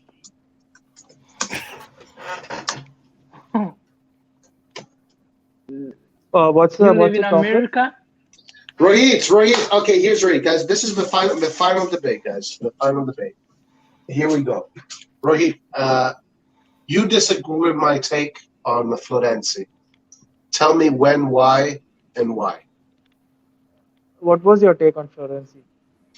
But Florenzi is going to pretty much be a starter with Calabria. He is going to become the right winger, and it's going to. He's probably not envisioned to be that player, but he's going to become that player based on his work, and what he does, on training, and the balance that he will create. Tell me why you disagree. Basically, I think the whole answer is there in how he was even not the starting player for the Euros as well. Okay, He but started for a game. Rohit, but there you go. That's a bad argument. That's a bad argument because he was the starter. He got injured, pretty bad injury actually. Di Lorenzi played 2-3 games. At that point, why would you change Di Lorenzi? But if Florenzi wouldn't have gotten injured, he would have been the starter of the whole season. Listen, Roy. Verratti was injured and he still came back. If Florenzi was that good, he would have taken his spot back from De Lorenzo. No, it's different because Verratti No. got injured. Verratti got injured way before, my man. Verratti got injured way Yes, before, and he yes, was he yes, was on his way of recovery. Florenzi got injured during the tournament. During the tournament. yes, Oh, and he came back. His injury Yeah, wasn't he came back no, for the yes, semifinal, right? no, Semifinal. no, no. Listen, listen. His injury wasn't that serious, so he could have played against Uh, uh um gracias. Spain. Austria. Huh? What? Obrigado. Obrigado. What? Yeah, he came against His Spain. He got no no injured in the his first game, bro. First yes game. yes, So but so his his injury injury. his injury wasn't that bad as people make it seem to be. He could have he could have played against Austria Shit. or Belgium or Spain, but he didn't. He didn't even make an appearance until the final. No. actually, what Roy said actually it makes a lot of sense in terms of the fact that you don't change a winning combination. I mean, Verratti obviously is I better than mean, I Lok. mean, no, no, no. Okay, okay, yes, you can say the variety is better than Locatelli, but in this situation, Roy is making Florenzi look like the better player. So why didn't Florenzi take his spot after he got injured? No, at that point it was pointless. I actually wanted to answer Roy within his own point. He got injured. I mean, that's the main point. Florenzi is very injury prone, so I don't know if he can be consistent enough to start That since is he's one of the already problems, yes. see. So he's already torn both of his anterior cruciate ligaments, and those kind of players always have recurring injuries. Carlo. A big example is Conti. I don't mind Florenzi as a substitute, but I don't see him as a starter. I wouldn't want to see him as a starter, but I don't see him as a substitute. I mean, I see him more of a substitute. But And if he this is what does, I'm telling you guys. None of you want to see him as a starter. Look, Carlos says, I don't mind Florenzi, definite upgrade to the bench. A lot of you guys are seeing him as a bench player. I might be wrong, guys. I might be wrong, but I don't think he's going to be a bench player. Anyway, keep on going, Ray. Sorry to interrupt you. can give me 2 minutes, guys. Give me 2 minutes. Roy, it's 8 p.m. here, and I haven't slept yet. So, All right. no, no, I mean, it's 8 a.m. Sorry, it's 8 a.m. Bro, you always say that I haven't slept. Do you sleep in the morning and then you sleep at night? Night you awake in the No, night no, it's fine. and you If sleep he in the wants to morning? go, I'm on holiday, so I can do whatever I want, Yaren. Yeah. Yeah. I That definitely was think that we should get Yared versus Lucas. That would be a fun. We should need to find a Nah, debate. nah, that's more like torture for Yaren. I don't think he ah wants that. why so comfortable now, bro? Yeah, my I battery is only I left with cannot one take it. percent, Yaren. So all I have to say is good luck. Come to the farm next week and bye. Bye. Okay, I will come, bro. Hey, I will Lucas. beat your ass, See you, Lucas, guys. Lucas bro. always That's here. an Inter Love, wannabe. we love Lucas. We all love Lucas. Yes, Yeah, now Yared, you're going to do a 1v1 against Lucas in the yes, next live stream. I will Are do you it up when for it? I'm sleep. I'm ready, bro. Yeah, you ready for it? I'm ready. We can do it right now. The guy wants to go to bed, man. He was up all night Oh, just for us. So next okay, time okay, we'll do a 1v1 Yared against Lucas, and we'll see how that goes. okay. But anyway, guys, I think Are we going go to ahead. be more like today, or this is the last? Uh, Not more. yeah. So the Florenzi Okay, here we topic. go. Here we go. Yeah, here we go. Yeah. So I have two questions. One is Florenzi better than Salamakers in the existing system? I don't think so. Yes, I think so. Uh, okay. Two. Is there a better player? I mean, can we sign a better player with a higher ceiling? I don't know. I mean, we still have to find out that within 20 days. But I think that Florenzi is better off as a substitute right now, given his age and how he's actually. I mean, he's actually not physical or fit enough to be a starter. But if he's given the chance and he does take it, then I don't want to complain because I don't think he's an awful player. But the fact that PSG took Florenzi last season on loan and he couldn't make it there, and they had to upgrade to Hakimi, actually speaks about the fact that he's not good enough. Well, I mean, of course, man, Hakimi, bro. I mean, obviously, Hakimi is going to take anybody's spot. Well, that's kind of the same. That's kind of proving enough that Florenzi isn't great enough for me, at least. But I don't think that Hakimi and Theo Hernandez could coexist. I think that's a stretch. If Carvajal and Marcelo can coexist, I think then definitely Theo and Marcelo can coexist. But if you're defending with two center backs, Especially if you're having a player like Casemiro and Varane and Ramos, then obviously anything can work. so you're just, you're susceptible to some wicked counterattacks with that kind of push. Oh, but when you're having technicians like Kroos and Modric in your team, how long is the opposition gonna have the ball for?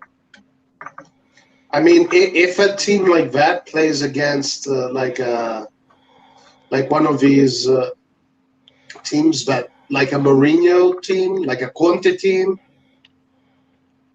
it's a risky. I mean, yeah, you're right. If you have a Modric, Barcelona had Xavi, Iniesta, Busquets, so both are fullbacks pushed, right? All the way. Alves on one side. Actually, by the time that Zidane's Madrid came up, Xavi and Iniesta were already like out of. Xavi already retired, and Iniesta was like at the end of his career. So. Yeah, no, I'm saying that the Guardiola's Barcelona, or I can't remember who's Barcelona, that had Alves on one side and Alaba on the other side, right? Yes. That both of them pushed all the way. They did that because you had Iniesta, Xavi, and Busquets that will keep the ball for 80% of the game. Yes. So unless you have that, we maybe have 60%, 65%, 70%, depending on who. But against teams like the teams that we're going to face in the Champions League, I think the bigger teams, we will have maybe 55%, 50%. Like against a Madrid, maybe we'll have 50. It'll be even. You can't have. Well, for that, I think I think against teams that who can actually dominate us, that's where our pressing comes into play. We are a team that presses and likes to you kind of prey on the team's weaknesses and that momentary disorganization and spring quick counterattacks. So we are not. As a team don't need to be having the ball like 80% of the time, and we just have to press and we can actually win the ball back and spring a counter attack. And the second part is that if indeed we need a player who has a lot of work rate on the right, then I think it's up to the scouting department, Mardi and Masara, to find a player that can actually balance it. But I think they already did, Florenzi. I don't think that Florenzi's attacking qualities are as great as his defensive ones. At least not in the like recent years. He's not been as great as what he started off at Roma, but then he got his two ACLs injured, so I haven't seen much of him. Yeah, no. I'm not saying that his offensive skills are anywhere near as important as they should be. But his work rate, his defensive skills are really high level. But he's a player that does not lose the ball. He's a player that fights like hell. He's a player that tactically is very astute. I'm saying, even though they want to get a right winger, Florenzi is going to take that spot. And this is how they're going to get the balance. Guys, we'll see. Only time will tell. Only time will tell. I think one way Pioli can balance it out is by having two defensive midfielders, or maybe by increasing the workload or changing the role of Benasser over on the right side defensive midfield. Okay, so now this is different. If you So put KC and Bakayoko, right, as your yeah, two midfielders, then okay, you can put Ziyech on one side and Leao on the other. Then things start to balance out. But I with think that Benacer, Kessie, Brahim Diaz, Leao, Ibra, I don't see a right. I don't see an offensive right winger. I see a defensive right winger. I mean that's also a compelling argument. But I think that we actually do need to get somebody who is not offensive or not defensive. Cheche. That's Florenzi. That's exactly what he does. He's Florenzi, Florenzi, he's literally in the Florenzi. middle. The role can fit Florenzi. The role may fit Yeah, Florenzi. My yeah. question is, does he have the quality? Does he have the quality? I think he does. Yeah, I think he I does. I haven't seen anything from him to show that he has the quality. Hmm. Well, we'll see. We'll see. I think he does. I think. I And think again, I think like you said, it's something that only time can tell. only time will tell. Yeah, only time will tell. And I'm just saying, prepare yourselves because prepare. I'm looking forward to all the hashtag Pioli outs. They're coming. They're coming. I do not understand why people blame Pioli every time anything goes south. What do you mean about purely out? Because people are not going to like that. They're not going. They want to see. They will want to see a more offensive player. Pretty much, I think Florenz is going to get the same banter Salamakers is getting. yes. I think people will be angry at the beginning, but if the tactic works, I don't think nobody will be angry. Why should nobody be like Pep? He don't have a striker when Gabriel Jesus and Aguero was injury. He used Foden as a false nine, and that worked. So nobody City was angry. If Florenzi is working for us, I don't think nobody will be angry with Pioli. Like I say, if it works, don't fix it. So Uh, if this worked for Milan, I agree, my man. Like I think if he plays well and the team wins, people are going to be happy. Yeah, I agree. Like I'm halfway kidding when I say this, but I would say my first choice, guys, is Berardi. All right, that's a completely different player than Florenzi. Other people want Ziyech. Other people want all these other very exciting players. But I'm just saying that to me right now it looks like that right wing is not going to be as exciting as some people hope it's going to be. I think. Okay, yeah. it makes sense. Mathematics. Are It's a mathematical yes, equation. are there many fans in the USA that support AC Milan? Hello, Many AC Milan fans. in the USA, yes. Are there many fans? Are there many that Well, support AC Milan in the USA? Or? according to the statistics, AC Milan is the most supported Italian team.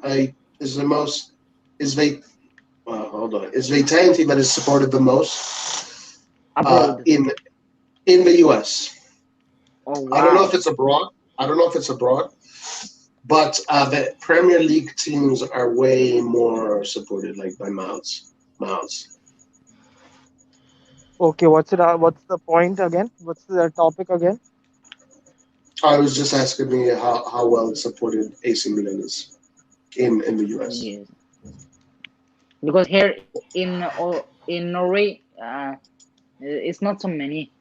I have just met one person. I'm sure after Hauga's leaving, there's not any more left. Right. They all hate AC Milan. Yeah, Yared, I do know a guy called Wander Roy, a guy called Wander Roy on Twitter who's a Norwegian and who's an AC Milan fan. There are AC Milan fan account that talk about the transfer and something like that. but I have not met real. I only met in person in live, live to live. I met only met one person. So Wow. No, I meet a lot of people that support Milan. Yeah, I meet a lot of people. Well, a here lot, is more right? I about meet the people.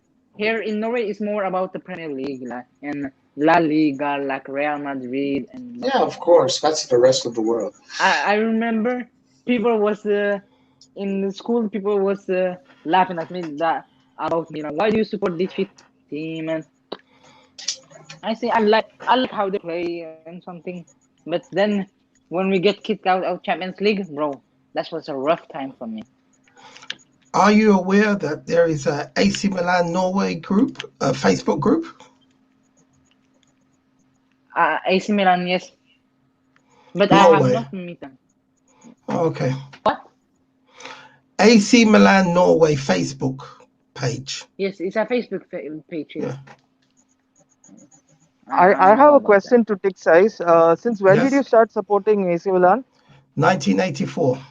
Oh God. So you basically saw all the glory years of Berlusconi and Sacchi and Capello and all of those people. The perfect time to start supporting. Yes. Wow. I was I born in only the know one. Yeah, sorry. I only know one person who's actually seen all of those Champions League years. Mm. Who? A guy from Australia. A guy from Australia is there. He's 70 or 80 years old. He has seen Gianni Rivera live. Wow. Oh, Amazing. the guy that grandfather, sorry, Godfather. Yes, Yeah, Godfather. yeah. He lives in He Australia. That's he's an Italian who's amazing. living in Yeah. Australia. Yes. I was born in 2003, so I just seen the banter area. It was an amazing time. I was able to see the whole Berlusconi, but the beginning of it, I was so young, and it's really hard to really say that I was able to absorb it as much as I would now. You know, I was still very young when that happened, but I did see the games. I did follow AC Milan, but I was a kid, so I didn't really understand it the way The I understand it the now. only good thing I got of Milan was that the year we won the league in 2010 to 2011. That season I remember. That was the first season I remember AC Milan. Guys, if you want a great topic to speak about, I've got a good one. We got to do the last one because I got to close. Last one. Oh, that. Go for it. Go for it. Last one. Come on. Okay, so everybody speaks about Pioli's coaching and tactical decisions. So I actually wanted to delve into that area. So there's a video on AC Milan's YouTube channel which speaks about a lot about how tactics are designed. So I mean, Pioli has a son called Gianmarco Pioli. So Gianmarco Pioli and a guy called Volcano, who worked with Pioli during his Fiorentina time. They both are analysts. So these guys, so you can see Volcano always sitting behind Pioli during the match. So let's say, for example, if the match is at San Siro, there are three people sitting inside the press box who are recording the games, and that game which is being recorded is being live fed into a laptop which is operated by Volcano, and they're actually providing a lot of analysis, like how much, like who's doing badly and who's doing good, and what are the tactical changes that the opposition coach is You saying this bringing is in. happening live? This is happening Yes, live? yes. This is not me saying. This is them saying. I mean, they are actually saying this. This is And not then me saying. and then it There's, gets relayed to the coach? yes. Wow. So let's say for example, I mean, every team does this. Every team does this. So let's say for example, if it's a match between AC Milan and Juventus, and let's say that for example, if Maximiliano Allegri changed the position of Chiesa over from the left wing to the right wing to trouble Theo Hernandez more. I mean, this is obviously a very simple example. This would be picked up by the analysts sitting in the press box at the San Siro, and this would be this information would be live fed to Volcano, who is sitting behind Pioli, and this would be given to Pioli, and Pioli can make the tactical changes. That's And also, amazing. let's say, for example, this week, this Saturday, we are going to play. We are going to play Inter Milan. So what they would do is they would actually pick up the last 4-5 games of Inter Milan, and they would watch this, and they would break down Yeah, that's They would break down Inter's tactics, and they would actually AC Milan. I mean, the coaching team has a app designed for them, and in the app they would upload, like, for example, Kessie. If it's a battle between Kessie and Barella, Kessie, they would actually upload a video of Barella, or an analysis video of Barella to Kessie's login. Like, for example, Kessie would have his app on his mobile, so they would actually like give a video about like how to tackle Barella, what is Barella's weakness or what is Barella's strengths, and they would damn. actually customize this to every player's laptops, to every player's mobile app. So this is one way they actually counter it. So also while doing training, the whole thing is recorded by drones, and even doing and while this whole thing is recorded on drones, it actually feeds information to Pioli and his coaching, that is Morelli and Bonera. They actually get ideas about how to change. I mean, how to negate the tactics of the opposition, as well as for the doctors, they actually get an idea about which player can get injured very soon, because it can pick up heat levels of each players, and with the heat level of each players are actually able to predict injuries. So this is how they actually do a lot of What? things. Wow.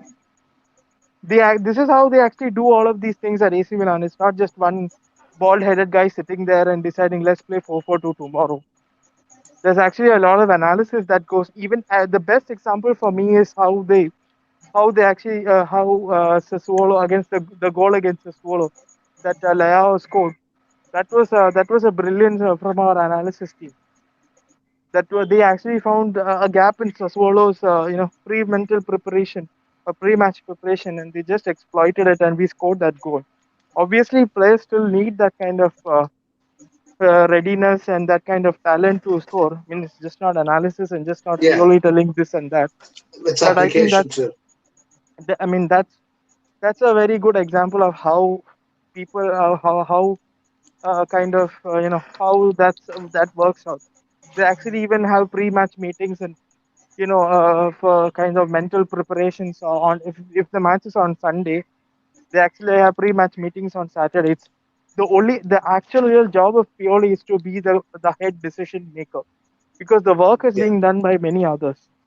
He makes the decisions. For example, the medical team would say to Pioli that maybe this player is not fit, is not completely fit. So in the end, Pioli makes the decision whether he has to start or not in the next game. Right. Because he is the responsible one. Rohit, what video is Yes, it? Yes. What I video will is just this? add something to that. The Milan player, I think they eat breakfast in Milanello, and they eat dinner in Milanello, if I'm not wrong. pardon? Okay. Okay. Rohit, what video is this you're referring to? I'll send. Wait, I'll send the link in the private chat. Just give me a Okay. minute. It's in Italian, by the way. It's I okay. I I I can still watch. uh, uh, uh, Give me a minute. Give me a minute. So a ESPN commentator said that Messi is bigger than Barca. What I a think there is some bullshit, truth. bro. I think there is some truth to it, because before Messi came, Barcelona only had one Champions League, but now they have five Champions Leagues, and Just ever since remember, the whole bro. Just yeah, remember, Ronaldinho won the second Champions League. He even that Messi was part of that Messi. squad. No. Messi didn't play in the quarter. No, Messi didn't play in the semi-final or the final. So it was Yeah, Messi Ronaldinho was and very young, Eto'o.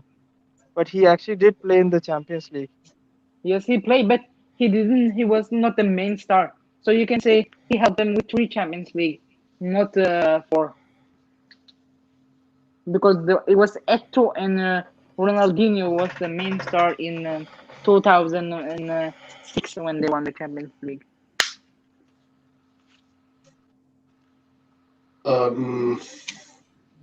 But saying a player is bigger in the club, I don't think it's true. It's like saying Ibrahimovic is bigger than AC Milan.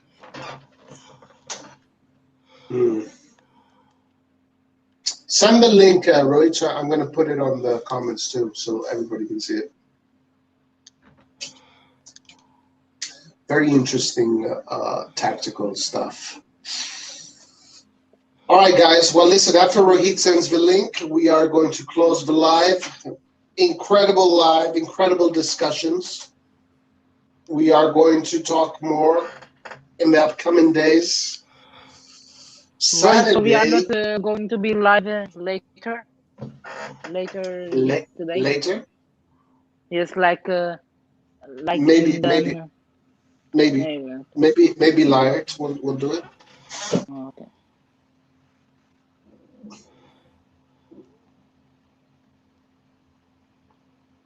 Oh, Liart just woke up. What time is it in England? It's it's 9 o'clock. It's 9 o'clock. 9 a.m. 9, yes, 9. Okay, 9. Roy, man, Sixers, you've been up. You were up early, huh? Sixers, you get up early. Yeah, I usually wake up about 5 o'clock. Wow. I shared the link. Yeah, I've got. Roy. Yes. What's the clock in the USA? It's 1 a.m.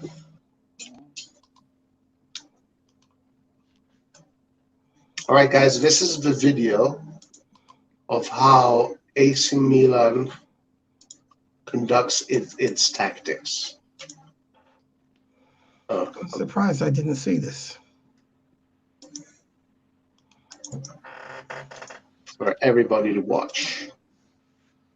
No, what happened with the Real Madrid game? It was 1-1. Yusuf shut you down? It was 0-0, Roy. Guys, Right. there's an official news. Hauga joins Frankfurt. Sorry, Yared, sorry. No, I don't care, bro. I'm just happy we got the money. No, that's Nathan, man. I think it was a good business. I thought Yared would be sad because he's from Norway as well. No, my friend.